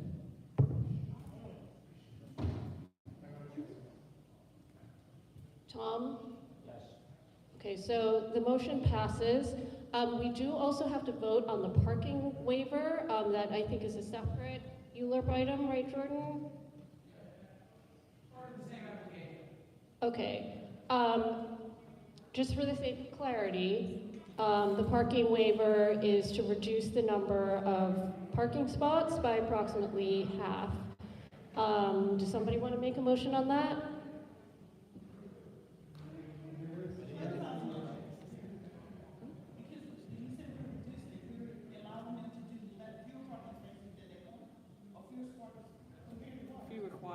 Compared to the current zoning requirement, which is about 40% of the number of units need to have parking spaces. And our vote would be to allow them to do less and not the same amount. Yes. Okay. Somebody want to make a motion on this? I'd like to make a motion to allow the developer to create fewer parking spaces than the city requires. Okay, do we have a second? Okay, John is the second. Okay, are we ready? Do we need any discussion or are we ready to vote? Point of clarification. We are voting against, this second motion is really dependent on the first one being approved by the city council, correct? In the event the city council or the planning committee, whatever, rejects our recommendation, in that event, there's going to be a question whether to require the developer to have full parking or not the full amount of parking, right? Now, is there a possibility, again, based on the developer's proposal, that if we reject the parking motion, that he can still build the project as he plans to build it, with the required parking or not? Is there But does the city council have legislation where parking is not required? No, that's going to be city of yes. That's going to be city. But my question is it possible, if maybe the developers could clarify, because it's not clear, if in the event the city council and whatever the process approves your request, is this a requirement? Is it possible to develop the property without the waiver on parking? Not clear to me. So for this, it's part of the same application, it's one of the actions. There's no way where the rezoning gets rejected and the parking waiver gets. The other way around. But the other way around could happen, right, where you can approve the rezoning, but reject the special permit for the parking waiver. And what that will result is the R8A zoning and whatever building envelope comes with that. But in all likelihood, ends up with fewer apartments in the building because we need to put, instead of those 71 parking spaces, which are only on the ground level, requires us to start stacking and doing double levels, and so you start losing second floor apartments to accommodate those parking spaces. How many apartments? So the proposal is 475 apartments, 356 of them have a parking requirement. The parking requirement is 40% of those units, so it's about 141 and a half parking spaces, 142 spaces, and we're proposing a 50% reduction, so 71 parking spaces. And did you have a parking needs analysis that you filed? Because all I saw in the original DIS was you said that since the area is well served by transit, people wouldn't need cars. There was no need for parking. Yeah, so in the EAS, for the transportation stream section, we did an on-street availability analysis in conjunction with NESIS with a travel demand assessment and looking at modal splits of how people in this community generally travel, what car ownership rates are based on census, and we believe that between the demand, the access, supplemented by the access to transit here, and the on-street availability, the 71 parking spaces that we're providing is going to be sufficient to meet, not to be clear, it's not going to solve the community-wide parking problem, because there are a lot of buildings that don't have parking, but it will be enough to accommodate all the new cars that are going to be on the street because of this building. Okay. Can I ask one question? Yeah, go ahead. Is it correct that if the city of Yes is approved, then your parking waiver would not be required anymore? Because is that accurate? Correct. The city of Yes has adopted as it's been proposed related to parking requirements. By the time the city planning commission hears this application, there won't be a parking requirement for special permit. So I have a question for you now. All right, and this is going to be a tough one. Let's see if the committee, if we support your parking waiver, would you commit to putting in the 7 spots even if City of Yes is approved? So the answer to that is I can't commit to today. I don't have. But we're trying to negotiate over there, right? It's give and take. But what I can tell you is this: the parking as it's currently designed occupies space on the ground floor, doesn't use floor area, and because of the depth of this property, doesn't really lend itself to creating additional apartments on it, and is certainly something that we can explore and also assess, especially because if there isn't that demand for those spaces, it wouldn't make sense to build a building and not have it if people are going to want it. So it looks like you did a certain amount of underground parking, but other parking spots are surface. Why aren't you doing the whole underground space for underground parking? So ideally, when we initially brought this application, we didn't show any underground parking because the costs associated with doing that kind of underground work makes building these apartments inordinately expensive, which is why City of Yes is proposing eliminating these parking requirements in the first place. We, in the revised massing, with the step down, we needed to come down into the basement because we are bringing floor area down. We reduced those top stories of the building to accommodate the sunlight. We didn't reduce the overall size of the building. We moved more floor area down, which means we had to move some of that parking into the cellar. I see. So you're going to have a cellar no matter what. So what's the rest of the cellar? Because I had asked prior to this meeting if you could send us plans for what you were using the cellar space and the rooftop space for. So for the cellar space, the only uses for it are if we have to put parking there, and then it is a very small amount of mechanical space, storage space, and space there for building employees to be able to have a rest area, to have a locker room, etc. So you could. Our proposal is to excavate a very small piece of what's a very large site. And if we have to do more to accommodate parking, then that's what we have to do. But we're trying to minimize use of the underground space. So the rest of the building isn't going to have a foundation? Of course it's going to have a foundation, but there's difference between having a foundation and having usable cellar space. Okay. So why do you say that it's a possibility to build parking if City of Yes is adopted? Because we still have, we're designing the space on the ground floor, on the ground level for parking right now. And that space is, that's going to be there regardless. So it's outdoor space. Parking is going to be, there's going to be some other program. Right, so I'm Okay, asking. so I think we need to actually, I'm sorry, the time is getting short. We need to vote on this. There's a motion on the floor to grant a parking waiver, and Are we ready to vote? Sophie, I had a quick question. Yes. Why is the committee considering the parking if they're rejecting the project? Okay, I mean, that's a good point. If we are rejecting the upzoning, should we? But the parking is connected, is tied to the project as it stands. If you wouldn't be asking for a parking waiver, if you're building as of right, then I guess we don't need to consider this, and we should consider that that is rejected as part of our rejection of the upzoning as well. Correct. Okay, so. I know, but a motion was made, so we have to finish this off. We want to reject it. Let's take a vote and move on. Okay, so let's go ahead and take a vote then. Assuming that they build as right, would you give them a parking waiver? No. Okay. Esteban? What?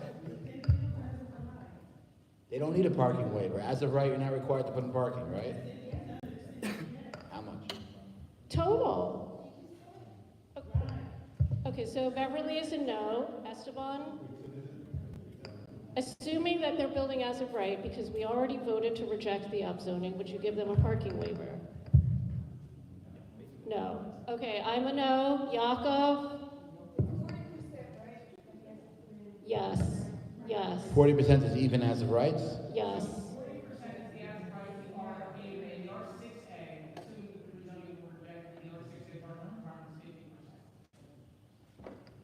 Abstain. John? Assuming that they proceed as of right, do we vote to give them a parking waiver? Yes. Okay, Tom? Yes. Okay, so that's 1, 2, 3, 4. The motion to give them a parking waiver fails, so I guess we're not giving them a parking waiver.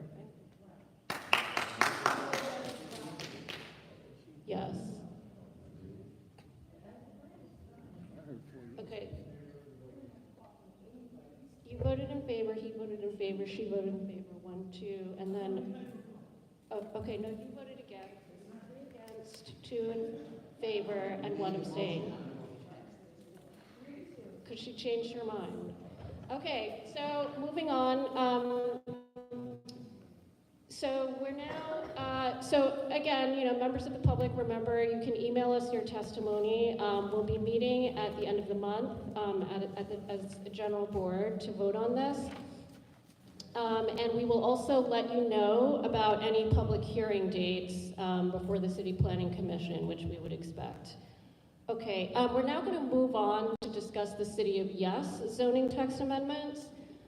Just bear with me for a while I pull up our, we've been meeting as a subcommittee for about the past year and a half to discuss this issue. And we've been talking about housing from the beginning just because it's such an important piece of it. But the housing text amendments entered public review about 2 months ago. So we're just finishing up the ULURP clock on that one as well. We need to make our recommendation on that. These are citywide zoning text amendments that affect the entire city, including, of course, CB9. How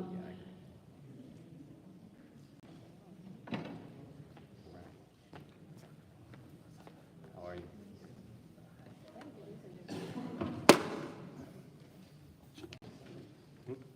Okay. Probably not. Am I gonna have a problem? Okay, am I gonna have a problem with this?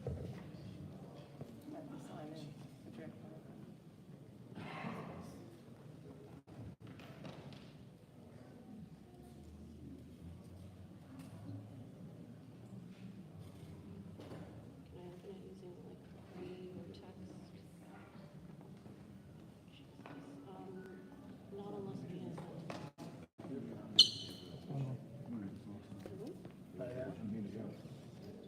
Okay, I can talk from my laptop. It's attached. Okay, so just so you, the subcommittee has met and we came up with a resolution. And I'm just going to read through it. It's not that long. Whereas CB9's median annual household income is $77,000, the median wage is $42,000, and 30% of our households make less than $50,000 a year. And whereas the City of Yes has stated that the justification for zoning density increases is the 0.39% vacancy rate for units renting for less than $1,100 per month, yet the Universal Affordability Program affordability level is at 60% of AMI, which is $83,880 for a family of 3 as of 2024, and $65,000 for a single person for 2024, meaning that for a studio, rent would be $1,630 per month. Therefore, CB9 does not consider the universal affordability units to be affordable for the households in our district or our city who most need affordable housing.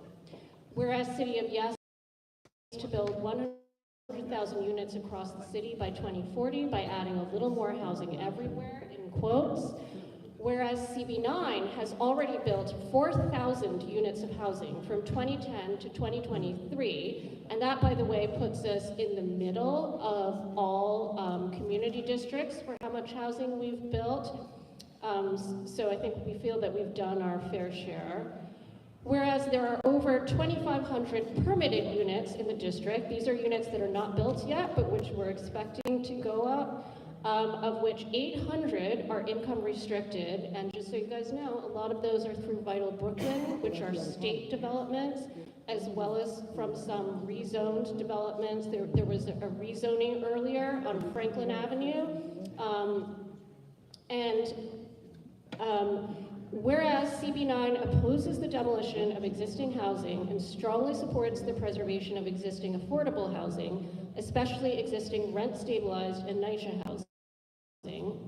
Whereas the City of Yes universal affordability proposal zoning increases are highest in R6 zones on narrow streets, increasing zoning density from 2.2 to 3.9, and second highest in R7 zones from 3.44 to 5.0, compared with the zoning increases in contextually zoned communities, which are as low as 10%. So for example, across the park in Park Slope, they have mostly R6B zoning. It's only going up by about 10% if they have affordable units. And whereas the majority of the land area of District 9 is covered by R6 and R7 zoning, and whereas the City of Yes proposal would do nothing to stop the as-of-right demolitions of small buildings for luxury apartments that raise rents and cause primary and secondary displacement, and those of you who live in this community know exactly what I'm talking about. There's hardly been any block that has not seen these demolitions of smaller buildings for condos and other luxury rentals. And whereas the City of Yes universal affordability proposal would nearly double the already high as-of-right development potential in our community, resulting in demolitions of thousands more homes and the direct displacement of tens of thousands of residents, the majority people of color.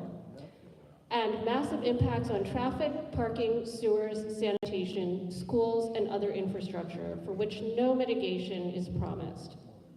And just so you know, what we did was we downloaded city data for every single lot in this district. We analyzed the zoning. We looked at what the universal affordability proposal would allow. We looked at the kinds of prices that buildings and land were selling for, and we looked at the current rental levels in the market. And our conclusion is that it would be possible to take advantage, it would be financially feasible to take advantage of this in most parts of the district. In the strongest parts of the district, where that can support luxury condos, they would continue to knock down our homes for luxury condos. In weaker markets or in parts of the district that are more affordable, they would take advantage of the bonus to build up mixed income rental towers. So therefore, CB9 strongly opposes the City of Yes universal affordability proposal zoning density increases and its destroy and rebuild model, which would trigger significant adverse environmental impacts, significant racial equity impacts, and fair housing violations. And CB9 demands to be exempted entirely from the UAP program, unless and until our as-of-right zoning is changed to more closely align with our built density and height, like other mixed density Brooklyn districts. Whereas CB9, and there are other parts of this proposal besides universal affordability, there are massive changes being made throughout the zoning code.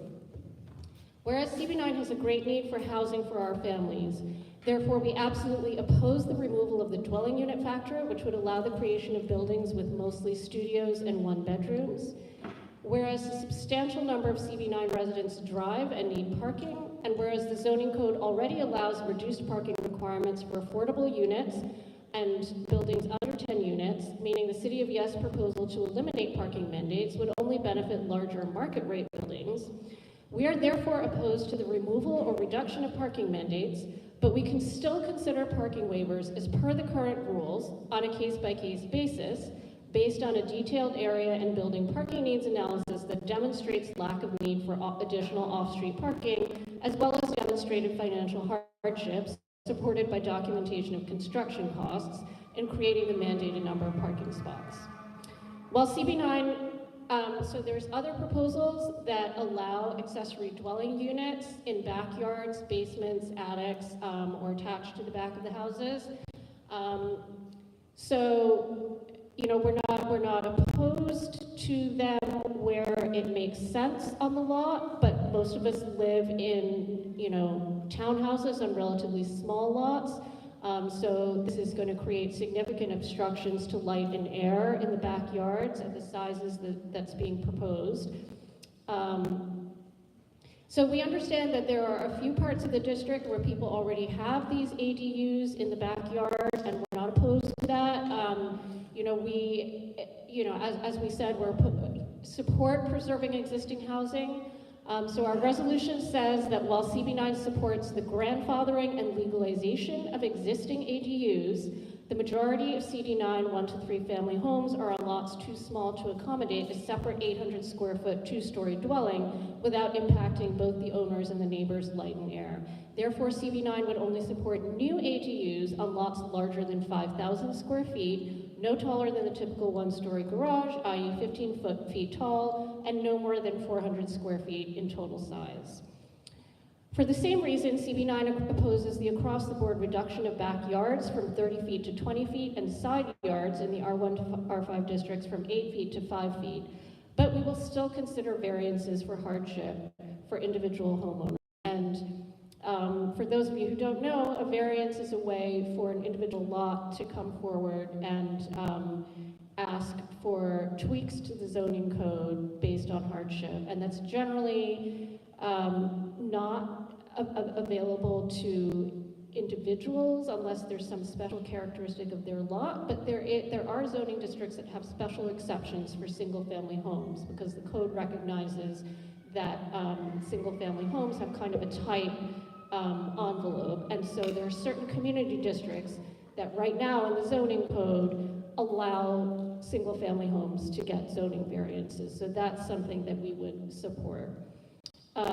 So whereas the missing middle and the transit-oriented development density increases for R1 through R5 zones would lead to significant density increases primarily on a single block of our district, which already has extremely large single-family houses, and the reason for that is because the biggest increases are awarded to lots over 5,000 square feet, and we just don't have a lot of those. Most of our homes are attached or semi-detached. There are very few of those homes on super large lots. There's just one block that applies to. And whereas we would prefer to work with single-family blocks that need to expand their homes for the use of their families to map more appropriately sized increases or allow for an expedited variances for single-family homes similar to what Community District 14 in Brooklyn has. Therefore, we oppose the missing middle and transit-oriented development increases for our district. I just want to add also that these missing middle increases also apply to R5 lots that are mapped with commercial overlays. Again, there's very little of that in our district, but all of those lots already have existing buildings. And so again, we don't want to put buildings in the position where they would get enough of a density increase to be demolished. If it's the intention of that part of the community to have redevelopment, then we think that mapping of rezoning is more appropriate. We don't want to cause unintended consequences. So that's about the size of it, and I don't know, I guess, oh, okay, so it looks like Dante has managed to put this up. Yay, Dante.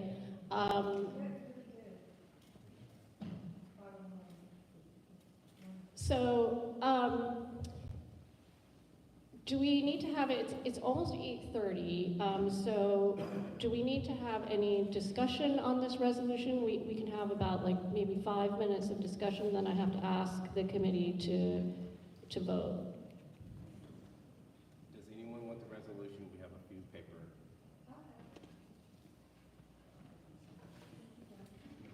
Okay, committee, does anybody from the committee have anything they want to add? Okay. So John Wolfling wants to make a statement, and then Dion Ashman, oh, okay. I'll speak after John. Okay, and then Yaakov, yeah.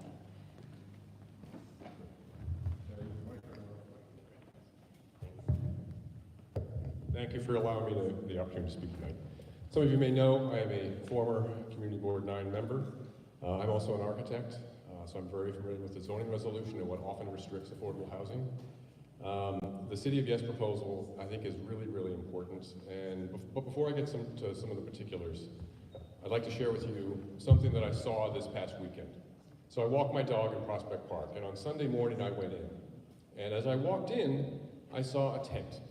And this isn't, uncommon. You often see a tent set up in the park, but this was 8 a.m. And as I walked by, what I saw was a child sleeping in the tent. And this was like an 8 or 9-year-old child. And it was clear to me that this was not like a family camp out. This was a family that had circumstances that were probably beyond their control. I don't know exactly how they ended up there, but what I see in the City of Yes is an opportunity to help families like this. And I applaud the committee for all its hard work for doing this edit. But this edit is basically going to exempt this community board from really participating in a meaningful increase in affordable housing. And I would encourage you to rethink this. And I know there's a lot to question in this, whether it's increased density, whether it's lack of infrastructure, whether it's the parking, the UAP, all of that. I know there is a lot to question. You questioned affordability. This UAP program will provide affordable housing. It doesn't speak about low-income housing. It talks about 60% AMI, and listen to me, please. I'm trying to be respectful. Yeah. The UAP program has 60% AMI. That AMI can be averaged. You can have 100% MAI, which then is offset by 40% AMI. So there is a program to provide affordable housing in this district and citywide. When you start to exempt a community, when you say, no, we're not going to do the parking thing, we're not going to do the ADUs, we're not going to do the UAP, it allows the existing system of some communities having to take more of this responsibility. So exempting yourselves from this community concern, this community-oriented solution is, I think, an important part of how we should function as a city. Thank you. Sure. Do you not think that the city officials in this city know exactly what the average income is for the people in this community? Yes, I know. Yeah. Okay, so if they know this, why is it that they don't go straight ahead and say, this is the affordability that we really want? This is the low income that we really want? Because it's going to be different for every neighborhood. No, let's not go beat around the bush. Just put it forward, put it straight. People cannot afford 60%. They just can't. And that's simple. That, I challenge you on that, because there are people in this community that can afford 60%. Yeah, There's people that can only afford 20%. They can afford that. But the people, I just spoke to a lady right here tonight. Her income is so low that she's paying $1,900 for her rent. And she doesn't make a whole lot of money, and she just got out of shelter. That woman is being strangled every single day. Those are the people I'm talking about. So, not the people that can afford $100,000. so I don't know if you want to let me continue discussing this. I mean, I have a lot to say about housing policy. Okay. Maybe we can talk about it. All right, so I want to speak in opposition to this motion, and I just want to, maybe I'll ask some points of clarification over here. In the motion, in the resolution, we address the racial equity impact analysis in CB9, and this is a citywide motion. My question is it relevant, CB9's impact, when it's a citywide, it's a citywide proposal? You write here that, or we write, or the subcommittee wrote, that CB9 zoning already permits 25,000 new units to be built, I'm sorry. Where is this data from? Is this affordable units? Wait, let me finish, we'll address everything, that's okay. Is this affordable units as of right? I mean, how does it come up with the number 25,000? I mean, right now we have a proposed, we have the board just rejected a zoning amendment, and which would greatly differ. So where do you come up with the number 25,000, and how many of these units are affordable? But more importantly, sitting on this board for close to use committee, there's this argument that affordable homes translate into. I've never heard any evidence of this. I don't understand it. It doesn't make sense to me. Yes, developments can't translate into displacement, but to say, as a matter of fact, building affordable homes translates into displacement, it just doesn't make sense. If you could clarify, why would affordable homes automatically, not if it can, more affordable means more displacement. How does that make sense? It doesn't make sense to me. I also, but another question I have with some of the language here, it says that it's going to result, city of Yes is going to result in the demolition of thousands more homes. We're talking about here about mostly residents, and the displacement of tens of thousands of people, majority people of color. So first of all, I object to somebody living in a residential area, owning a home, selling it to a developer. That would be called displacement. I think displacement is somebody who's forced out because they can't afford to pay. If somebody lives in a home, they sell their home for $3 million, and a developer builds there whatever he builds there, that person who sold his house who bought it for $100 grand and sold it for $3 million is not displaced. But how do you know thousands of homes are going to be demolished and tens of thousands of people are going to be displaced? You have some sort of study about this district where it points to that? Because I live in the district 40 years, and to buy a house in this district, to find to buy, people spent, a house in my block sold for $2.8 million.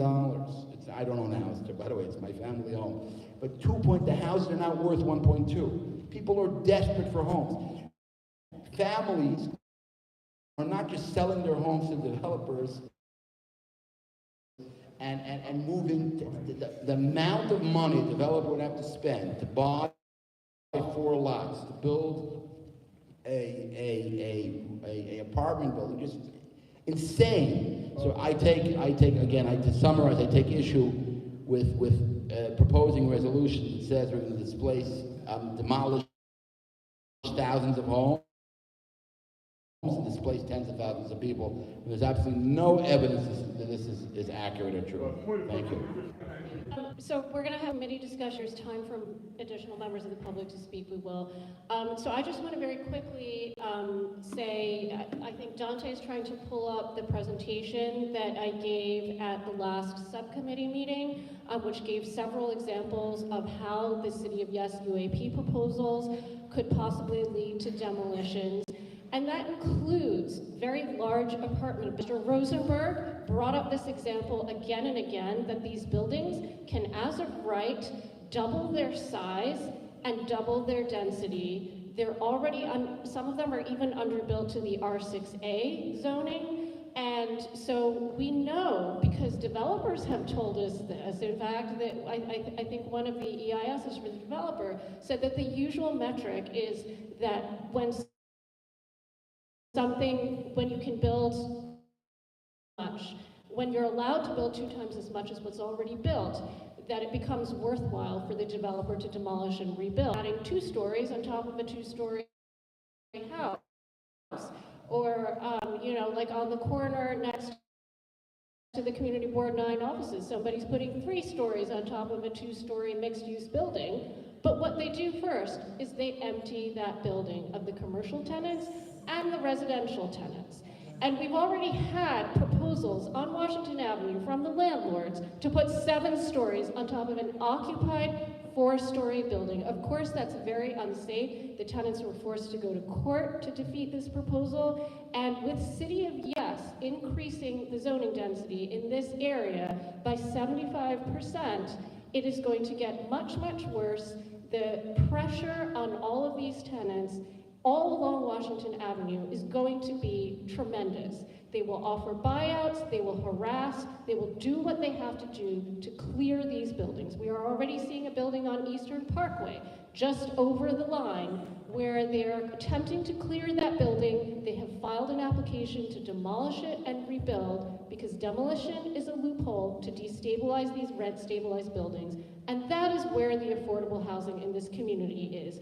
People who are paying, you know, I mean, I don't even want to say, because some of you will be so shocked. You know, the other day somebody told me, one of her neighbors is paying $45 a month for rent, because she's been here since, I don't know, the 50s or the 60s, right? There are a lot of people paying $500, $700 a month for rent. You don't think the developers and the landlords will do whatever it takes to get them out. It is only a matter of time with these zoning density increases that make the land so cheap for them to push people out. And in terms of the homeowners, yes, you know, some homeowners are selling for a lot of money and happily leaving. Others are also being harassed out because a building goes up next to them and on the other side of them, and the developer has literally threatened them to say, I'm going to shake your foundation if you don't sell to me, right? Many of these buildings are 2 families, 3 families, they have tenants. We have, you know, right around the corner from me where a couple of houses were demolished, I saw all the tenants' stuff thrown on the street. Black plastic bags full of clothes, televisions, all their stuff tossed on the street. Somebody asked me recently if a house is demolished, do they have to make any provision for the tenants? No, they don't, because it's not rent stabilized. Even in a rent regulated building, they'll try to get away with not doing anything. So we know that these pressures are there, and they're only going to increase with universal affordability. The chair said may result in, not will result, not what the resolution says. The resolution is not amended. We have credibility. When you send the resolution to the city, if it has things in contractual, Okay. radical, it's going to be ignored. Okay, so I can change it to will likely.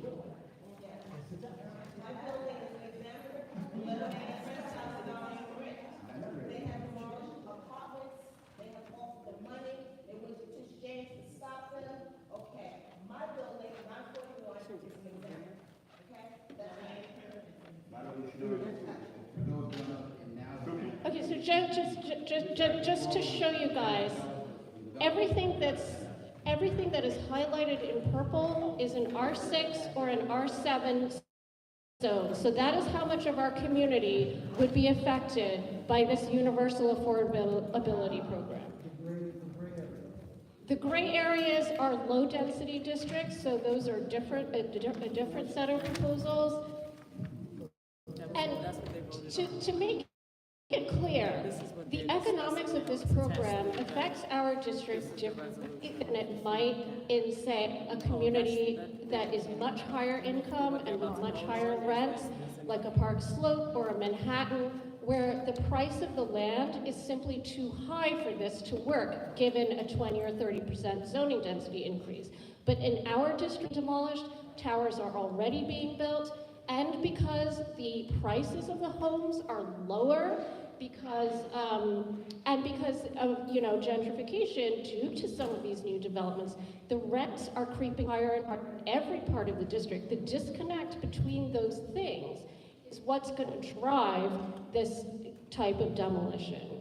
Suki, real quick. Real quick. One thing that I'm not hearing, in the Community Board 9 area, in the last 15 years, we've had a number of buildings that were erected.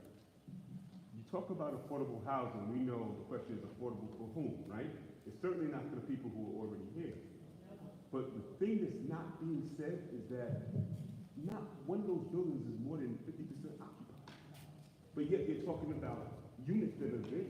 And then you're not talking about the units that landlords are warehousing so they can illegally deregulate them for being rent controlled. So do your research. Do your research. Do your, I'm not accusing you of anything. I'm asking you to do something. I'm not accusing you of anything. I'm asking you to do your due diligence. That's what I'm talking about. Because if you go and you look at the buildings and you speak to the people who live in those buildings, you find out that all of these buildings have gone up, say like, in the last 15 years, none of them. Give me a building. More than 50. The building.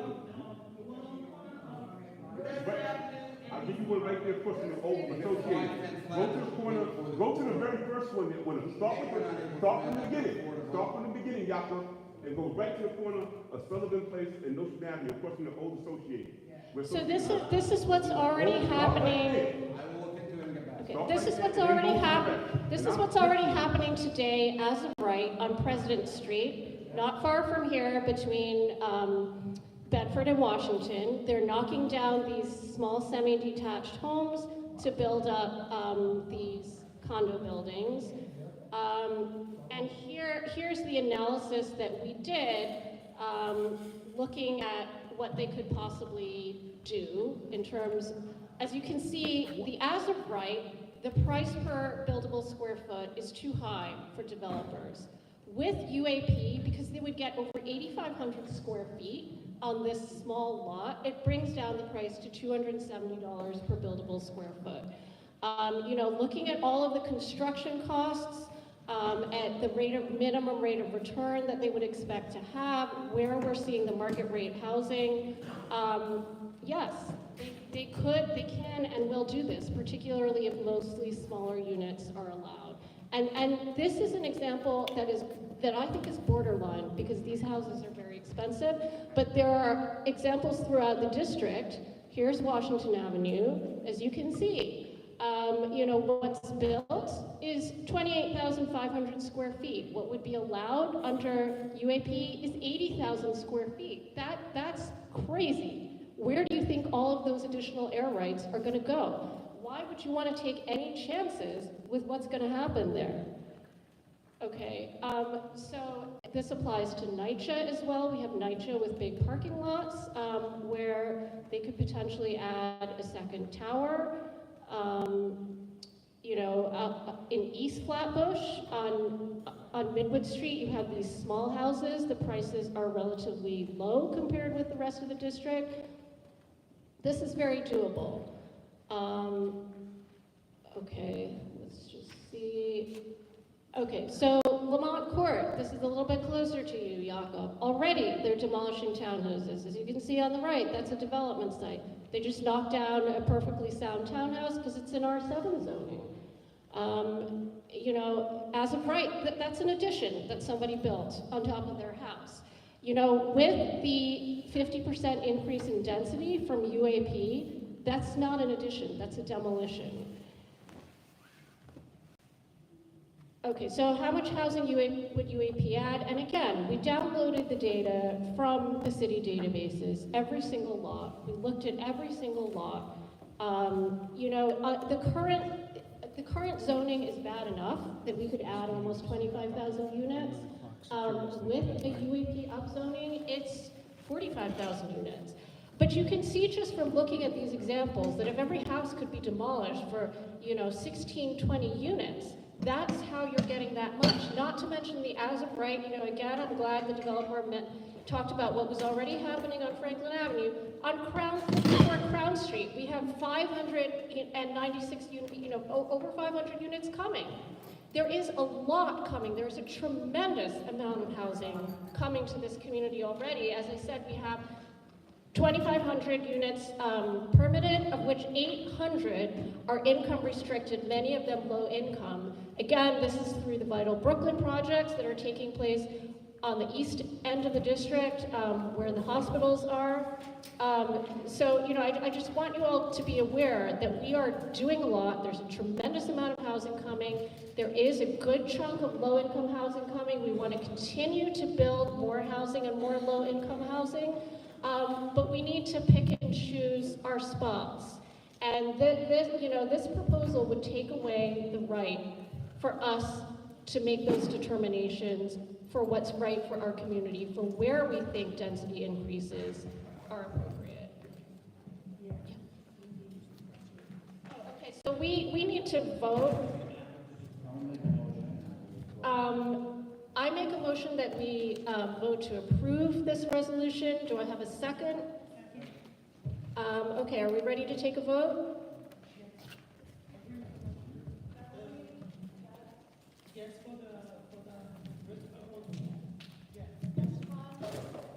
I'm a yes. Okay, the motion passes. Okay, so I did have a third thing that I wanted to get through. I don't think we will. I'm just going to show you guys so that you know, understand that this is an issue that we've been looking at.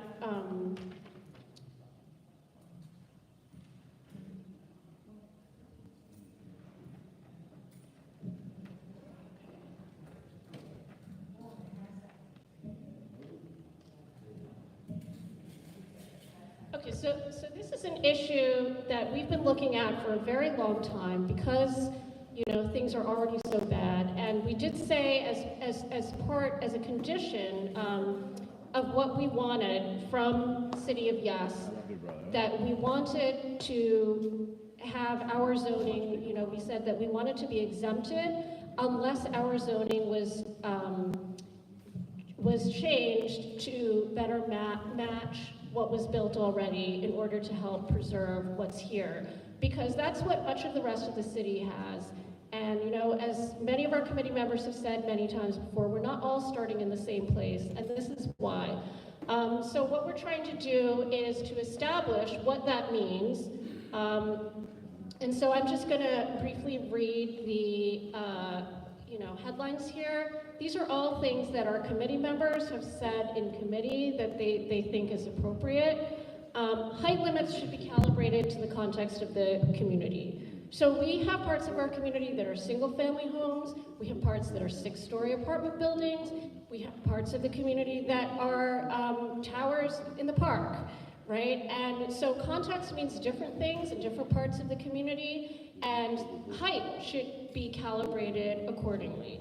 And I have some specific things, because we have mixed-use blocks. Mixed blocks, what does that mean? What happens if a developer went and demolished a home on a certain block and let it sit there and nobody wanted that, but they did it anyway, but the basic principle is that the height should be calibrated to the context of the community. And in blocks where there might not be a context because, it's basically all development sites or open lots or something like that, then the next thing that we want to look at is what would be the impact of shadows and, the visual impacts on nearby properties, on sensitive spots like parks, botanic gardens, and so on. So for example, even if, let's say, you have a spot behind your home where the whole block is like open lots or 1-story or something, and you're worried like, oh, well, we're gonna say there's no context here, we still need to look at what would be the impact on people's backyards. Brooklyn is a borough of trees, churches, and backyards. I don't know who said that, but I hear it all the time. And so we do care about that.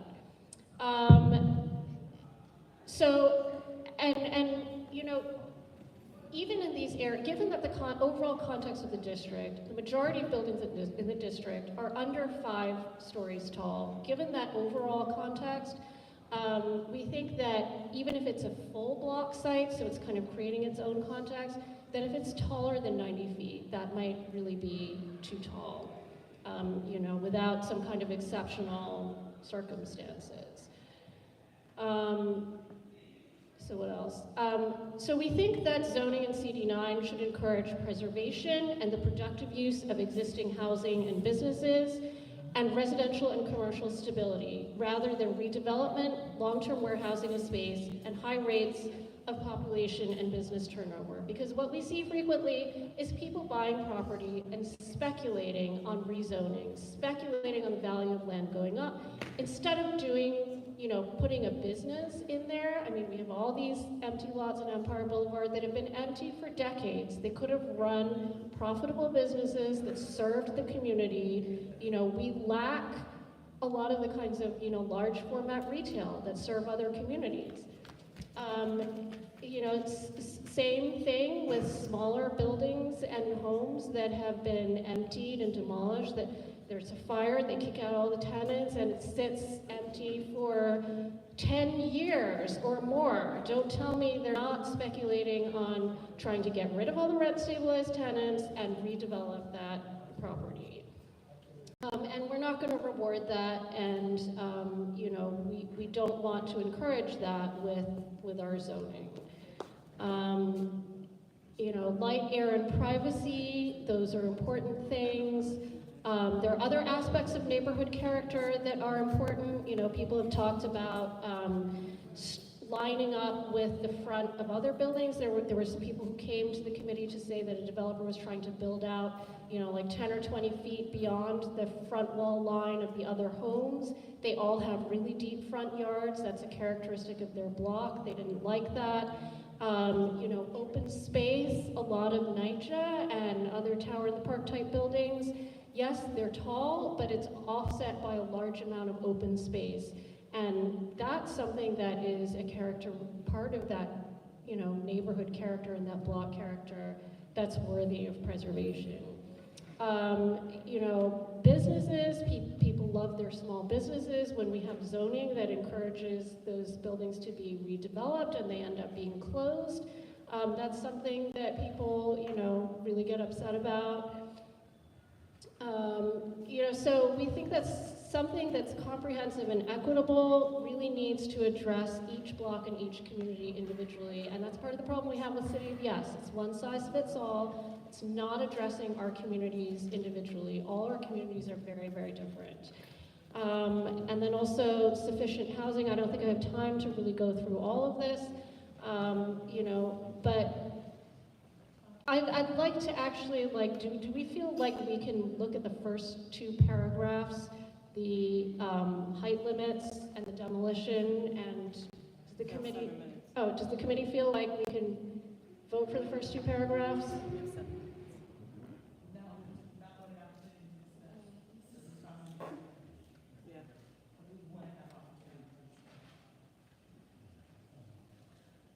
Okay, does anybody want to discuss without a vote?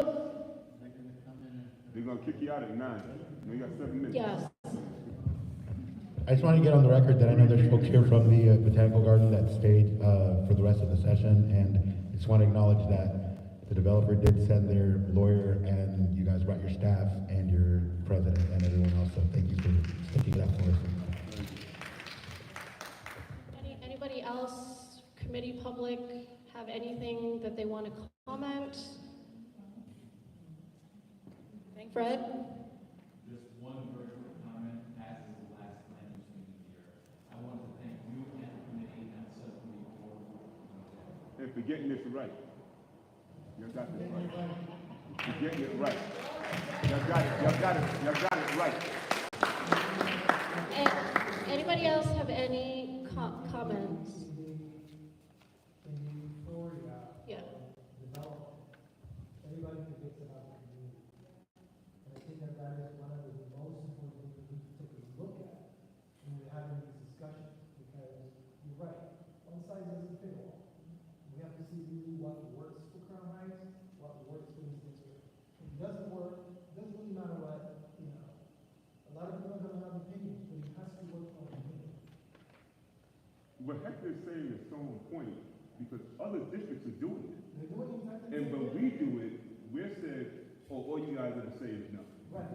But they're not saying that to Bensonhurst, Back Bay, Bergen Beach, out there by, what's the other area by Kings Plaza, not Marine Park? Canarsie. You know, oh, Canarsie as well. They're not saying that to those folks. They're not saying in the Upper West Side where they band together and move according to their collective group interests. When we do that here, we're looked upon like something's wrong with us. There's nothing wrong with us. We're doing, you all as a ULURP committee are doing what you're supposed to be doing. Yeah, I agree. In many other districts, very little can be built as of right. That's not the case here, and that's really what the problem is.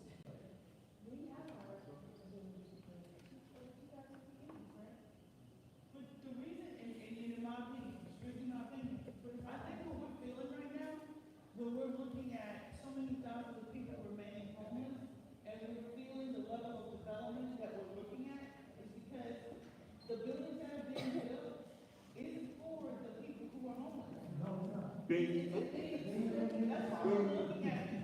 That's right. Vacancy in these buildings that are being built, and people, and the reason I can hear it, I'm not gonna hear it every day. One thing, when a new building goes up, I'm hearing from my tenants, grandparents, I want my daughter, I want my son to be able to live there. Are they gonna be able to have their Beverly? They're gonna support their Beverly, don't know. But she does the research, she does the homework to realize that it starts at $70,000. Does your granddaughter, does your grandson make that kind of money? The answer 9 times 10 is no.